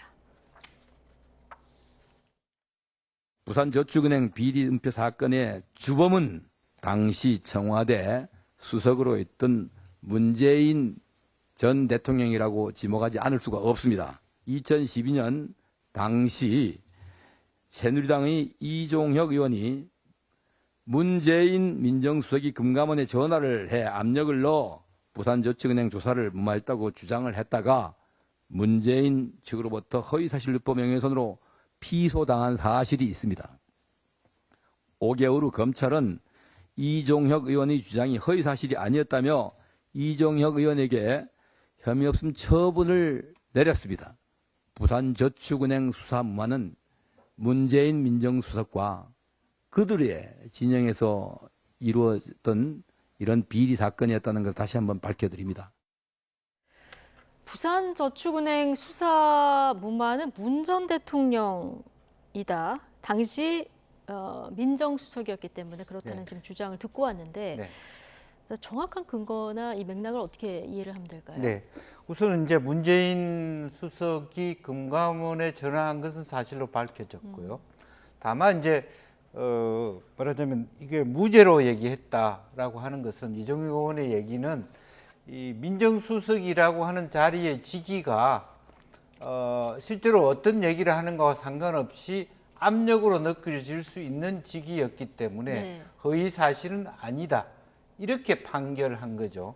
따라서 실제로 뭐 전화상으로 굉장히 강한 압박을 넣었다 이렇게 볼 수는 없습니다. 이 내용은 다만 직위 자체가 굉장히 압박을 느낄 수 있는 직위였다, 전화라고 하는 거. 그때 내용으로 보면 문재인 수석이 여러 가지 피해자가 많으니까 잘 조사를 해라 이렇게 얘기를 한 것으로 알려졌고, 다만 그 뒤에 부산저축은행 관계자들이 경징계를 받지 않았냐, 이걸 가지고 문제 삼는 것 같습니다. 이것을 야당에서는 오히려 좀 적당히 좀 하시라 이런 반응도 좀 나왔는데. 네, 이제 그렇게 얘기했고 더 심각한 건 여기 나오지 않았습니다만은 실제적으로 그 뒤에 법무법인 부산이라고 하는 문재인 수석이 갖고 있는 지분을 많이 갖고 있는 회사가 부산저축은행 관련된 추심 사업과 관련해서 상당히 많은 돈을 수주를 했다. 이전에 비해서 이제 그런 것까지를 문제 삼는 것 같습니다. 그래서 그걸 이제 공격적으로 주범이 오히려 이제 그 문재인이다 이렇게 공격하는 것 같은데 이것은 사실은 굉장히 그 전체의 사건에 비하면 지연 말단적인 것이고요. 네. 또 과잉 해석된 부분도 없지 않아 있습니다. 이게 뭐 어디까지 좀 끌고 들어가줘야 될지 참 복잡한 상황으로 계속 좀 이어지고 있는데 오늘 장해찬 청년 최고위원은 또 기자회견을 자청해서 무슨 얘기를 하나 상당히 이제 궁금했었는데요. 민주당이 김만배 씨 허위 인터뷰 이후에 대선 공작 면죄부법을 발의했다 이렇게 주장을 했어요. 그러니까 조작 인터뷰를 활용하기 위해서 입법권을 활용하면서 조직적으로 가담했다 이런 주장인데요. 오늘 이 기자회견 듣고 좀 설득이 되셨습니까? 그러니까 발의를 했던 건 사실인가 봐요. 네, 본회의 통과는 안 됐고요. 그러니까 네. 지금 발의를 했었던 걸 가지고 또 이제 이 문제와 함께 이제 연동해가지고 주장을 하는 건데요. 네. 글쎄요, 이게 만약에 발의를 해서 국회의원 다수가 민주당 아니에요, 다수당이. 네. 그래서 통과가 됐으면은 모르겠는데 지금 발의를 하는 경우는 굉장히 많아요. 네. 그래서 설득력이 얼마나 있을래나 제가 사실 가늠하기는 쉽지 않은데 이거 자체가 뭐를 증명하냐면은 완전히 지금 정치적 공방의 수준이 아니라 정쟁의 그 수준을 넘어서 지금 전쟁의 상황이다라고 볼 수밖에 없는 것이죠. 그리고 대장동과 관련해서 애초에 대장동 비리 하면은 성남시장 때 얘기인데 그거를 민주당이 2011년에 부산저축은행 사건하고 엮어갖고 윤석열 검사가 뭐 마치 또 1,000억 원대의 그 비리를 봐준 것처럼 덮어준 것처럼 그런 허무맹랑한 주장을 하니까 그렇게 따지면은 부산저축은행을 살렸던 사람은 그 훨씬 이전 2003년에 문재인 민정수석이었고 그리고 그 대가로 뭐 지금 그 소위 법률 자문 계약을 그 문재인 당시 민정수석이 대표로 있는 법무법인 부산에서 59억 원에 달하는 그런 계약을 한 거 아니냐 이제 이런 주장이 또 나오는 거죠. 공방에 공방이 계속되다 보니까 오늘 홍준표 대구시장 참 답답한 노릇이다 이런 글까지 또 올렸던데요. 자, 국회도 정부도 국민 먹고 사는 문제에 앞서 말씀하신 대로 좀 집중해야 될 때가 아닌가 싶습니다. 오늘 정호김, 김영주 전 직원 두 분과 함께했습니다. 고맙습니다.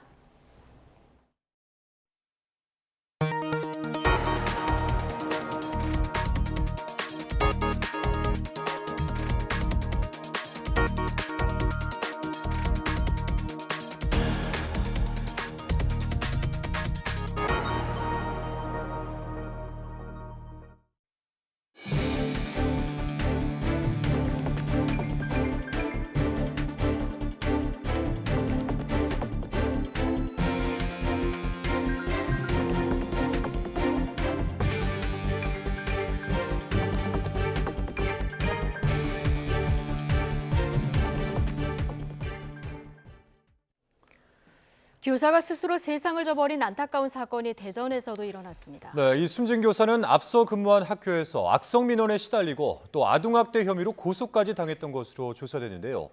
재판에서 학대 혐의는 벗었지만 최근 서희초 사건을 접하면서 많이 괴로워했던 것으로 전해졌습니다. 이상공 기자입니다. 대전의 한 초등학교 정문 앞에 조화가 배달됩니다. 여기서 근무하다가 올해 초 다른 학교로 간 40대 교사가 극단적인 선택을 하려다 발견돼 병원에 옮겨졌지만 끝내 숨졌습니다. 숨진 교사는 그동안 서희초 추모 집회에 대부분 참석했고 지난 4일 공교육 멈춤의 날에도 병가를 냈던 것으로 전해졌습니다. 유족은 숨진 교사가 지난 2019년부터 학생 지도를 두고 일부 학부모들의 악성 민원에 시달렸다고 말했습니다. 이 과정에 아동학대로 고소당했고 교권보호위원회 개최를 요청했지만 받아들여지지 않은 것으로 알려졌습니다. 1년 뒤 아동학대 혐의는 무혐의 처분을 받았는데 이후에도 악성 민원이 계속됐다고 유족은 밝혔습니다.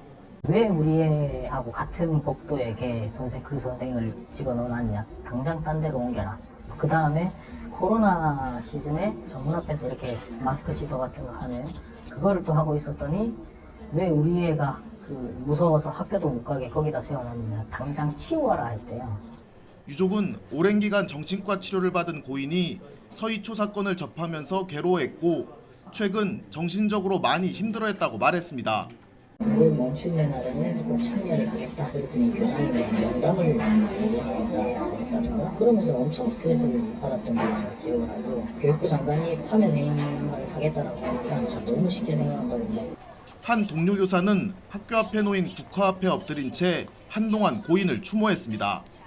민원은 학부모랑 생활거리 겹치시다 보니까 동네에서 마주치거나 하셨을 때 상당히 힘들다는 얘기들을 많이 하셨었는데요.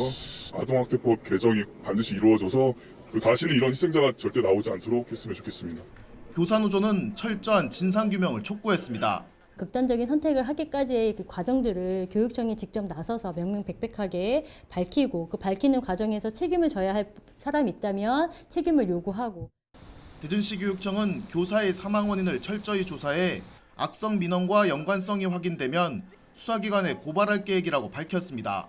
YTN 이상군입니다. 악성 민원에 시달렸다가 숨진 대전 초등학교 교사가 피부 조직을 기증한 사실이 알려졌습니다.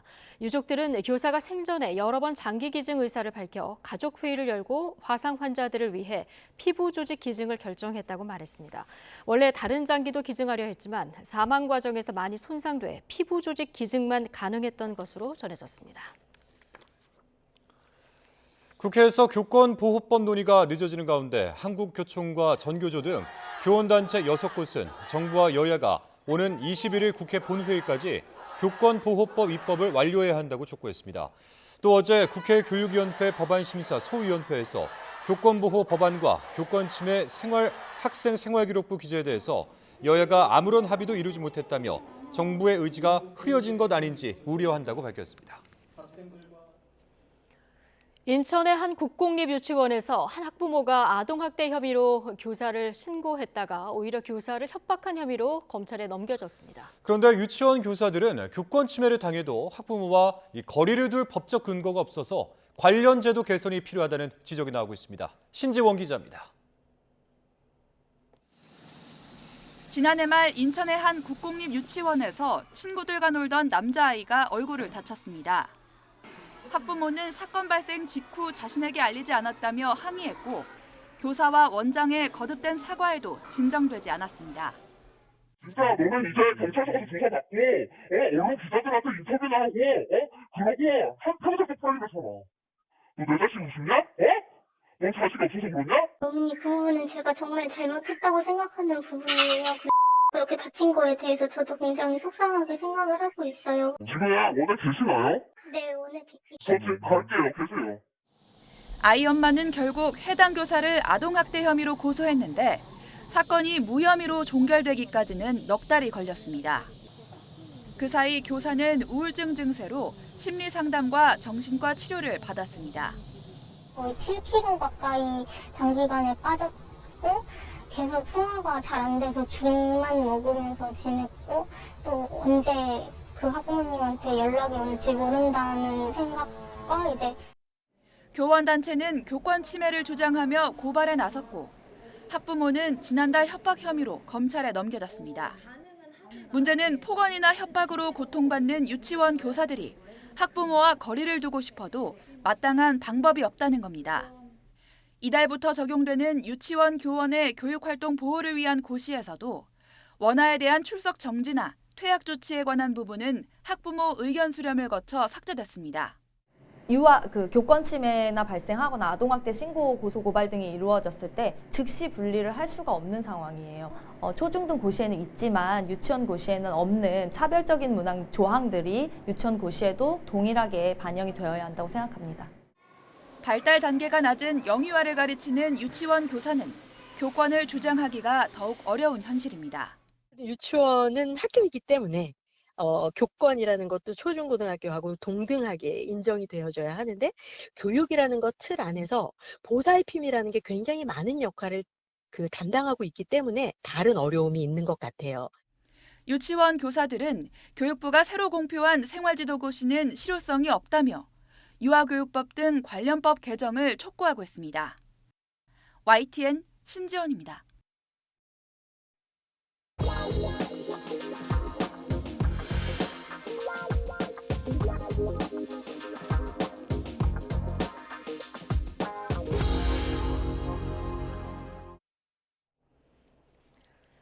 동남아를 순방 중인 윤석열 대통령이 주요 20개국 G20 정상회의가 열리는 인도 뉴델리에 도착했습니다.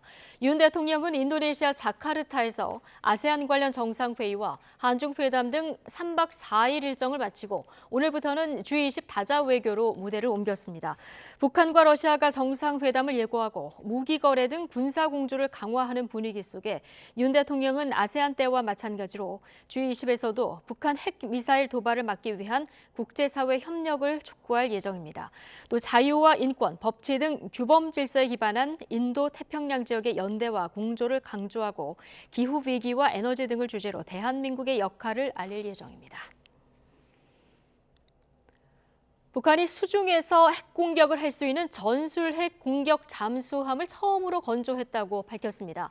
진수식에 참석한 김정은 위원장은 오랜만에 육성 연설에도 나섰는데 우리 정부는 북한의 헛된 무기 개발을 개탄한다고 비판했습니다. 최도희 기자입니다.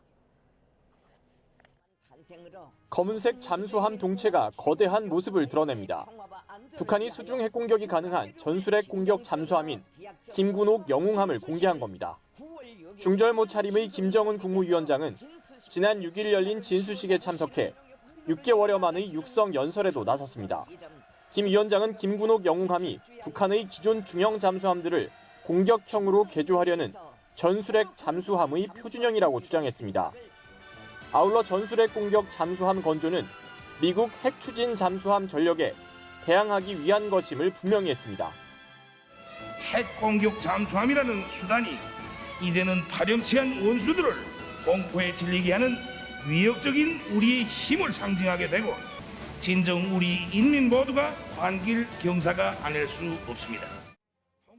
김 위원장은 또 북한 해군의 핵 무장화는 더는 미룰 수도 늦출 수도 없는 절박한 시대적 과제라며 이미 보유한 중형 잠수함도 전술핵을 탑재할 수 있는 공격형 잠수함으로 개조하겠다는 계획도 내놨습니다. 이에 대해 통일부는 북한이 어려운 민생은 아랑곳하지 않으며 헛된 무기 개발에만 집착하고 있다고 개탄했습니다. 우리에게 불편한 것은 오로지 북한 지도부의 잘못된 선택으로 인해 파탄나고 있는 북한 주민들의 민생이며 참혹한 북한 인권 현실일 뿐입니다. 김 위원장이 최근 들어 해군력 강화를 부쩍 강조한 데 이어 정권 수립일인 구구절을 하루 앞두고 핵무기 카드까지 꺼내든 가운데 김 위원장은 정권 수립 75주년 기념 열병식 이후 러시아를 방문할 것으로 보입니다. YTN 최두입니다. 북한 발표와 관련해서 우리 군 당국은 정상적으로 운영할 수 있는 모습은 아닌 것으로 판단한다고 밝혔습니다. 합동참모본부 관계자는 현재까지 잠수함의 외형을 분석한 결과 미사일을 탑재하기 위해서 함교 등 일부 외형과 크기를 증가시킨 것으로 보인다며 정상적으로 운영할 수 있는 모습은 아닌 것으로 판단하고 있다고 설명했습니다. 그러면서 기만하거나 과장하기 위한 징후도 있어 살펴보고 있다고 전했습니다. 일본은 북한의 신형 잠수함 공개에 대해서 북한의 군사 동향이 한층 더 중대하고 임박한 위협이라고 강조했습니다. 이와 관련해 기시다 후미오 총리는 이번 G20 정상회의에서도 북한의 위협을 적극 부각시키며 방위력 강화의 명분을 쌓아갈 것으로 보입니다. 도쿄에서 김세호 특파원입니다. 북한이 자칭 신형 전술핵 공격 잠수함을 공개하자 일본은 정부 차원에서 중대한 관심을 갖고 정보 수집과 분석에 나서고 있다고 밝혔습니다. 특히 탄도미사일 발사를 위한 다양한 플랫폼을 활용해 사전 탐지를 피하고 기습 공격을 강화하기 위한 일환으로 보고 있습니다. 일본은 잠수함에 대한 구체적인 언급을 피하면서도 자국 안보의 위협이라는 점을 거듭 강조했습니다. 北朝鮮の軍事動向は我が国の安全保障にとって従前よりも一層重大かつ差し迫った脅威となっていると認識をしています。 G20 정상회의에 참석하는 기시다 후미오 총리는 북한의 핵 미사일 위협 수단이 다각화, 고도화되고 있다는 점을 부각할 것으로 보입니다. 또 G20 정상회의에서는 러시아의 우크라이나 침공에 대응하기 위한 논의가 이루어질 전망인데 최근 북한과 러시아의 군사협력 가속화 조짐에도 견제의 목소리를 높일 가능성이 있습니다. 오염수 방류로 갈등을 빚고 있지만 아세안 정상회의 기간 중일 양측이 비난을 자제하며 중국과의 대화 여지를 어느 정도 남긴 상황. 日本の立場を申し上げた、これは詳細については今申し上げた通りであります。それについて、中国の反応等について申し上げることは控えると申し上げています。 이 때문에 기시다 총리가 중국에도 북핵 대응을 위한 협조를 요구할 수도 있을 것으로 보입니다. 방위력 증강의 필요성에 대한 목소리를 국내에서 높이고 있는 일본. 북한의 신형 잠수함 공개는 이러한 목소리에 더욱 힘을 싣는 결과를 낳을 수 있다는 분석이 나오고 있습니다. 도쿄에서 YTN 김세호입니다. 어린 아들을 제주에 버린 중국인 아버지가 구속돼 재판에 넘겨졌습니다. 아이 아버지는 생활고로 힘들어 아들이 좋은 환경에서 자랐으면 하는 바람이었다며 범행을 인정했습니다. 고재영 기자의 보도입니다. 이른 아침 한 남성이 건물 기둥 뒤에서 몸을 수그려 무언가를 바라봅니다. 몸을 세워 다른 곳으로 가다 기둥으로 돌아와 한 번 더 살핍니다. 이 남성은 중국인 30대 남성 A씨로 지난달 25일 9살 아들 B군을 제주의 한 공원에 놔두고 사라졌습니다. 1시간 뒤 일어난 B군은 아버지인 A씨가 안 보이자 울면서 애타게 이곳저곳을 돌며 찾습니다. 이런 모습을 서귀포시청 공무원이 발견해 경찰에 신고했습니다. 노숙하던 부자를 목격한 사람들은 아버지가 안 보이면 아이가 불안해했다고 말합니다. 아버지가 잠깐 눈앞에 안 보였을 경우에 아이가 계속 불안해하고 되게 초조해하는 모습을 좀 보였습니다. 경찰은 수사에 나서 다음 날 A씨를 붙잡았습니다. A씨는 경찰 조사에서 아들이 더 좋은 환경에서 자라게 하고 싶어서 아들을 두고 갈 목적으로 제주에 왔다며 혐의를 인정했습니다. 또 A씨는 입국 전부터 아들에게 한국에서 살게 해주겠다고 여러 번 말한 것으로 확인됐습니다. 중국에서부터 이제 좀 여기 생활이 좀 어려우니까 그 좋은 한국 가서 좀 살게 해줬으면 좋겠다 너를 계속 암시를 계속 표현을 하고 아이한테도 주지시켰던 걸로.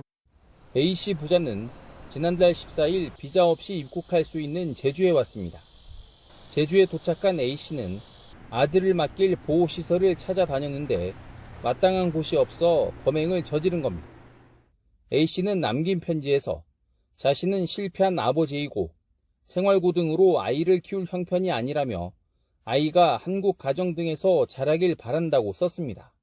아들은 제주의 아동보호시설에 머무르다가 지난 7일 중국에 있는 친척집으로 돌아갔습니다. YTN 고재영입니다. 강원도 강릉역 일대에서 땅꺼짐과 건물 균열이 계속 발생해 주민들이 불안에 떨고 있습니다. 주민들은 인근 주상복합 터파기 공사를 원인으로 지목하고 있는데요. 뒤늦게 공사 일시 중지 명령이 내려졌지만 허술한 관리 속에 안전대책은 지지부진한 상황입니다. 송세혁 기자가 취재했습니다. 강릉역 인근 주택 뒷마당이 폭삭 내려앉았습니다. 담장과 출입문은 맥없이 부서졌습니다. 지난 7월 최대 깊이 6m, 폭 3m의 땅꺼짐이 발생한 겁니다. 주택 일부는 이렇게 공중에 붕 떠 있고 부서진 벽은 나무 토막으로 받쳐 놓았습니다. 금방이라도 무너질 듯 위태로워 보입니다. 지은 지 3년 된 신축 건물도 집안이 내려앉아 기울어지고 곳곳이 갈라졌습니다. 바로 옆에는 지하 4층, 지상 24층 규모 주상복합을 짓는 공사장이 있습니다. 주민들은 이 공사장에서 터파기를 시작한 올해 초쯤부터 집안 침하와 건물 균열이 발생했다며 분통을 터뜨립니다. 3년 조금 지난 건물이 하루하루 무너져가는 걸 보고 있으면 진짜 비통하고. 강릉시는 지난 7월 터파기 공사 중지를 명령했지만 이후에도 안전 등을 명목으로 공사를 강행했다는 의혹도 제기됐습니다. 실제로 최근 공사장에선 땅을 파내는 모습이 여러 차례 포착됐습니다. 지금 저게 터파기 공사하는 거예요? 네, 공사에서는 월급이 더 싸다고 생각합니다. 또 기울어진 신축 건물은 공사 재개 전 복원이 필요하다는 평가 등 안전진단업체 중간 검토 결과도 시공사에 보고된 것으로 전해졌습니다. 안전진단 결과를 공개하지 않고 몰래 지금도 저렇게 텃파기를 하고 있는 거에 화가 나는 것입니다. 이에 대해 시공사는 승인받지 않은 공사는 하지 않았으며 신축 건물주로부터 구조 도면 등을 받지 못해 안전 진단 평가가 원활하지 못한 상태라고 밝혔습니다. 또 땅꺼짐은 낡은 상하수도관 누수 등이 원인으로 보이고 주변 주택 균열도 자연 환경 변화의 영향으로 판단된다며 공사와 직접적인 연관성을 부인했습니다. 차일피일 미뤄지는 안전 대책 속에 주민들의 불안과 불신은 갈수록 커지고 있습니다. YTN 송세혁입니다.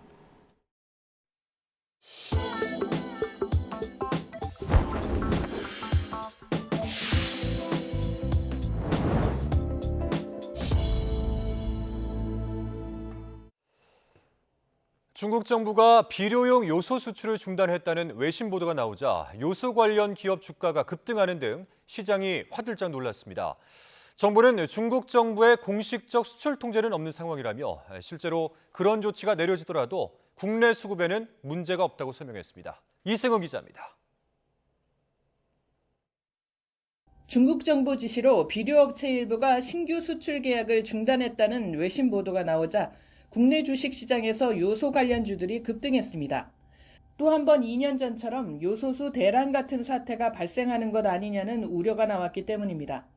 요소는 비료용과 차량용, 산업용으로 나뉘는데 외신이 보도한 건 비료용입니다. 정부는 확인 결과 지난 2일 중국 비료업체가 수출 물량 축소를 발표했지만 중국 정부의 공식적인 수출 통제는 없는 상황이라고 밝혔습니다. 중국에서는 겨울 밀농사로 가을에 요소 수요가 느는데 최근 인도에서 대량 수입하면서 가격이 뛰자 수출 물량이 줄어드는 연쇄작용이 발생했다는 겁니다. 중국하고도 굉장히 안정적으로 관계가 돼 있기 때문에 과거와 같은 포괄적인 수출 제한 조치는 없을 걸로 기대하고 있습니다. 올해 우리나라의 비료용 요소 수입 물량을 보면 카타르가 41%를 차지하는 등 가격이 상대적으로 싼 중동산이 대부분을 차지하고 있습니다. 중국산 비중은 2년 전 65%에서 17%로 크게 줄었습니다. 정부는 비축 상환도 문제가 없다고 밝혔습니다. 비료용 요소 원자재의 경우 올해 예상 소요량 38만 6천 톤 가운데 77%가 넘게 확보됐고 가격도 안정화돼 연말까지 모두 수입될 예정이라고 설명했습니다. 또 완제품 재고량도 25만 9천 톤으로 연말까지 수급에 차질이 없을 것이라고 밝혔습니다. 과거 파동이 발생한 차량용 요소수는 국내에 2달분이 비축돼 있고 수입 대체선도 확보돼 있어 위기 발생 시 대응 가능하다고 설명했습니다. 다만 차량용과 산업용 요소의 경우 중국 의존도는 여전히 90.2%에 이르러 수입 다변화가 필요한 것으로 보입니다. YTN 이승은입니다. 공기업인 한전 KDN과 한국마사회가 보유한 보도 전문 채널 YTN 지분 매각이 매각 공고와 함께 본격화됐습니다. 매각 대상은 한전 KDN과 마사회가 보유한 YTN 보통 주식 1,300만 주로 발행 주식 총수의 30.95%입니다. 매각은 오늘 사전 공고와 추후 본 공고를 거쳐 다음 달 하순경 본 입찰과 개찰이 진행됩니다.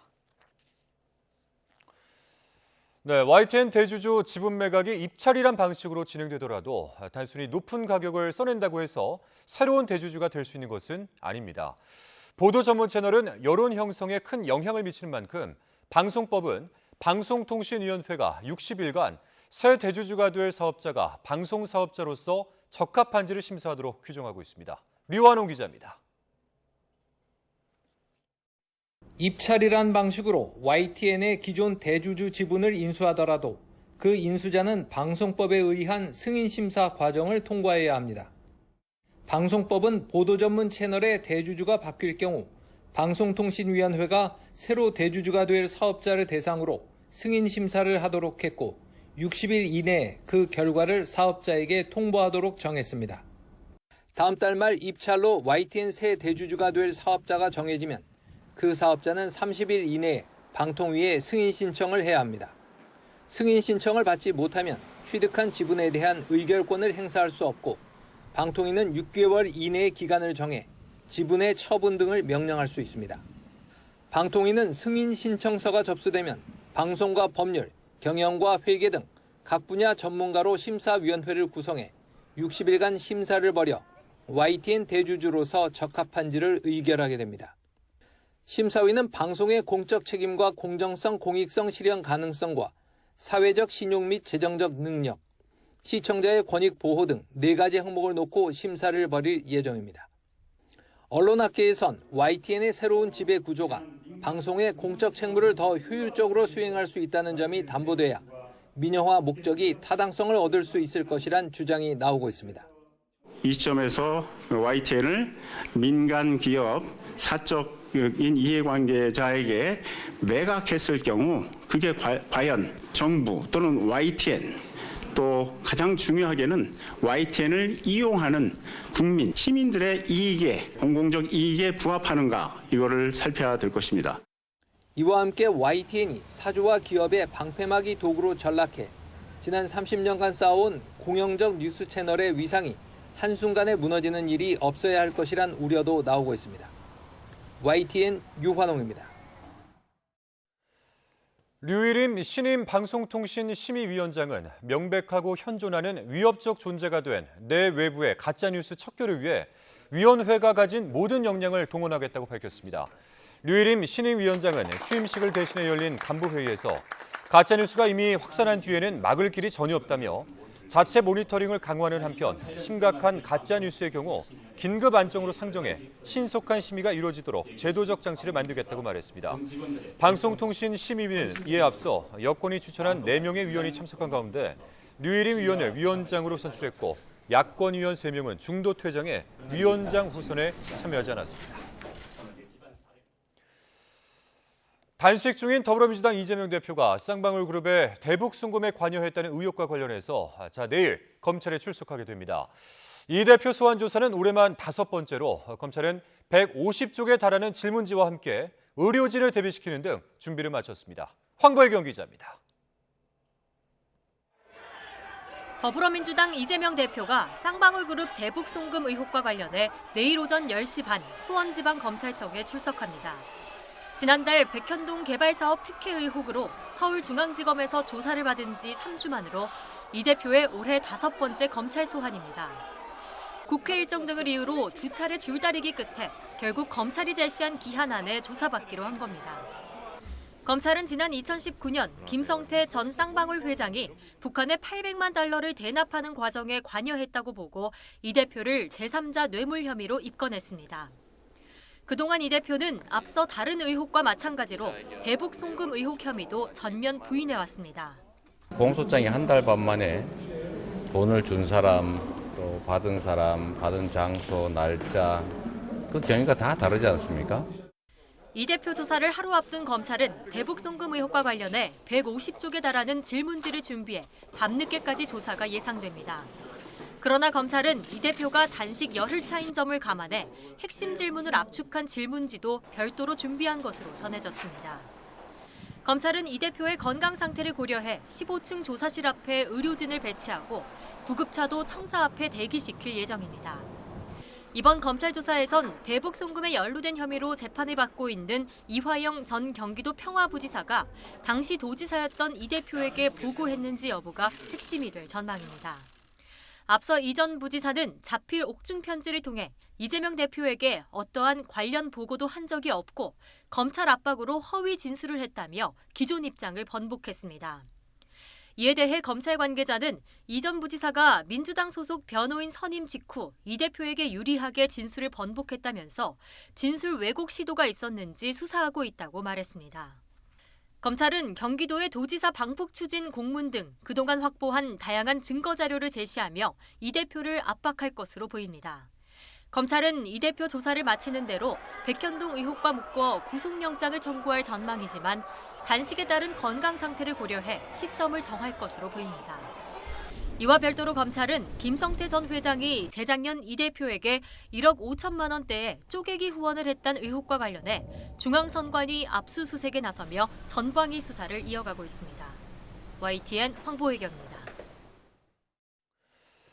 김만배 씨 허위 인터뷰 의혹으로 부산저축은행 부실 사태가 다시 주목받고 있는 가운데 국민의힘이 이 책임의 화살을 문재인 전 대통령에게 돌렸습니다. 사건 은폐의 주범이라고 주장을 했는데 민주당은 무혐의 처분된 사건을 가져와서 흑색 선전을 펼친다며 반발했습니다. 권남기 기자입니다. 국민의힘은 부산저축은행 부실 사태의 주범으로 노무현 정부 때 청와대 민정수석을 지낸 문재인 전 대통령을 지목했습니다. 지난 2003년 부산저축은행을 조사하던 금감원에 전화해 선처를 요구했고 문 전 대통령 지분이 있던 법무법인은 뇌물성 수임료까지 받았다고 주장했습니다. 부산저축은행으로부터 단순한 빚독촉 업무를 그냥 해결해주고 4년간 59억 원이라는 뇌물성 수임료를 받은 것도 사실로 확인됐습니다. 대규모 분식회계와 배임, 불법 대출 등 각종 의혹 속에 막대한 피해를 불러왔던 사태의 책임을 문 전 대통령에게 돌린 겁니다. 민주당은 곧바로 반발했습니다. 수사 무마 의혹은 10년 전인 지난 2013년 박근혜 정부 당시 검찰이 무혐의 처분을 내렸다며 흑색 선전, 꼴불견이란 격양된 반응을 내놨습니다. 과거 윤석열 대검 중수부 2과장이 부산저축은행 불법 대출을 부실 수사했다는 의혹과는 전혀 다른 사건으로 물타기하려 한다는 겁니다. 최근에 언론에 공개돼 바 있는 윤석열 대통령과 관련된 부산저축은행 사건에 대한 일종의 물타기 전략이 아닐까 싶습니다. 신고 권력 간 신경전은 일본의 원전 오염수 방류 문제를 놓고도 펼쳐졌습니다. 국민의힘은 오염수 방류가 우리 바다에 미칠 영향이 미미할 거란 사실을 문재인 정부가 알고 국제해양법 재판소 제소를 포기한 정황이 있다고 몰아세웠고 문재인 청와대는 더는 외교 이의 제기를 하지 못하고 제소를 포기한 것이 아닌지 입장을 밝혀야 할 것입니다. 민주당은 건강에 대한 국민적 우려를 괴담치부하며 정부와 여당이 일본의 대변인 노릇만 하고 있다고 받아쳤습니다. 3, 40년 동안 바다에 방류됩니다. 우리 다음 세대가 내부 피폭으로 건강에 문제가 생기지 않을 거라고 어떻게 확신하실 수 있습니까? 여야가 첨예하게 맞선 상당수 현안은 전임 정부와 현 정부의 국정 철학과 연결돼 있는 만큼 앞으로도 신구 권력의 충돌은 반복될 가능성이 커 보입니다. YTN 권남기입니다. 고위공직자범죄수사처가 고 최상병 사망사고 처리 과정에서 외압이 있었다고 반발한 박정훈 전 해병대 수사단장을 고발인 신분으로 불러 조사했습니다. 박 전 단장 측은 출석에 앞서 외압의 실체는 이미 객관적인 증거로 어느 정도 밝혀진 거라 본다며 녹음 파일을 비롯한 증거는 내부 협의를 거쳐 공개할 건 하겠다고 밝혔습니다. 박 전 단장은 지난달 23일 국방부 검찰 단장과 법무관리관이 위법 행위를 해놓고 오히려 수사단장인 자신이 지시를 따르지 않았다고 항명죄를 뒤집어 씌운다며 공수처에 직권남용 혐의를 고발했습니다. 지난해 정치 풍자 만화 윤석열차로 논란이 일었던 부천 국제만화축제의 학생만화 공모전이 올해는 수상작을 공개하지 않기로 했습니다. 한국만화영상진흥원은 작품들이 정쟁에 활용되는 것이 우려되고 공모전에 참여한 학생들과 심사위원단의 개인정보 보호를 위해 이같이 결정했다고 밝혔습니다. 앞서 지난해 학생 만화 공모전에서 윤석열 대통령을 열차에 비유한 풍자 만화 윤석열차가 고교 카툰 부문 금상으로 선정되자 문체부는 엄중 경고했고 결국 올해 축제 후원단체 명단에서도 이름을 지웠습니다. 포럼 조직을 이용한 사전 선거운동 혐의 등으로 재판에 넘겨졌던 하윤수 부산시 교육감에게 1심 법원이 당선 무효형에 해당하는 벌금 700만 원을 선고했습니다. 검찰 공소 사실을 빠짐없이 유죄로 인정한 재판부는 당선을 위해 수단과 방법을 가리지 않은 범행이라고 지적했습니다. 차상은 기자입니다. 하윤수 부산시 교육감이 굳은 얼굴로 법정에 들어섭니다. 지방선거를 앞두고 포럼을 설립해 사전 선거운동한 혐의 등으로 기소된 하 교육감에게 1심 법원은 벌금 700만 원을 선고했습니다. 불법 선거운동과 출신 학교 명칭 허위 공표 등 검찰의 공소사실이 모두 유죄로 인정됐습니다. 재판부는 중대한 선거 범죄에 해당한다며 당선이라는 목적을 위해 수단과 방법을 가리지 않아 비난 가능성이 크고 반성하는 모습도 보이지 않는다고 양형 이유를 밝혔습니다. 하 교육감은 자신이 포럼을 설립하지 않았고 선거운동을 위한 조직도 아니었다고 주장했지만 재판부는 받아들이지 않았습니다. 하 교육감과 함께 기소된 포럼 임원들에게도 재판부는 벌금 300에서 500만 원을 각각 선고했습니다. 앞서 검찰은 하 교육감이 지난해 지방선거를 앞두고 설립한 포럼을 마치 선거 사무소처럼 운영하고 출신 학교를 졸업 당시가 아닌 현재 이름으로 알려 공직선거법을 위반했다며 벌금 700만 원을 구형했습니다. 선고 직후 하 교육감은 취재진 질문에 대답하지 않은 채 서둘러 법원을 떠났고 재판 판결에 대해서 억울한 점이 있으시면 이렇게 좀 공식적으로 말씀을 해주시죠. 항소 의지와 함께 교육 정책도 흔들림 없이 추진하겠다는 입장을 SNS에 올렸습니다.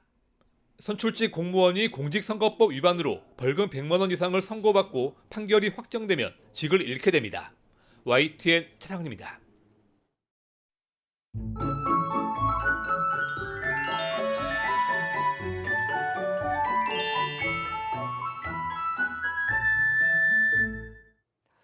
가을답게 선선해진 아침, 저녁과 달리 낮에는 여전히 여름처럼 덥습니다. 내일도 역시 아침에는 선선하겠지만 낮 동안에는 서울 기온이 31도까지 오르는 등 특히 서쪽 지방을 중심으로 때늦은 더위가 계속되겠습니다. 주말을 맞아 외출하신다면 큰 일교차 염두에 두고 옷차림하시기 바랍니다. 또 쾌청한 날씨가 이어지겠지만 영남 해안과 제주도에는 계속해서 너울성 파도가 높게 일겠습니다. 해안을 찾는 분들은 해안가 안전사고에도 유의해 주시기 바랍니다. 내일 아침 기온은 서울 21도, 대전 19도, 광주 20도, 부산 20도로 선선하겠습니다. 낮 기온은 30도 안팎으로 크게 오르겠습니다. 서울 31도, 대전 31도, 광주 31도, 대구 29도로 예상됩니다. 휴일인 모레도 내륙에서는 구름만 많은 가운데 늦더위가 나타나겠고 제주도에는 밤부터 비가 내릴 전망입니다. 날씨 정보였습니다. 금요일 뉴스나이트 마치겠습니다. 함께해 주신 여러분 고맙습니다.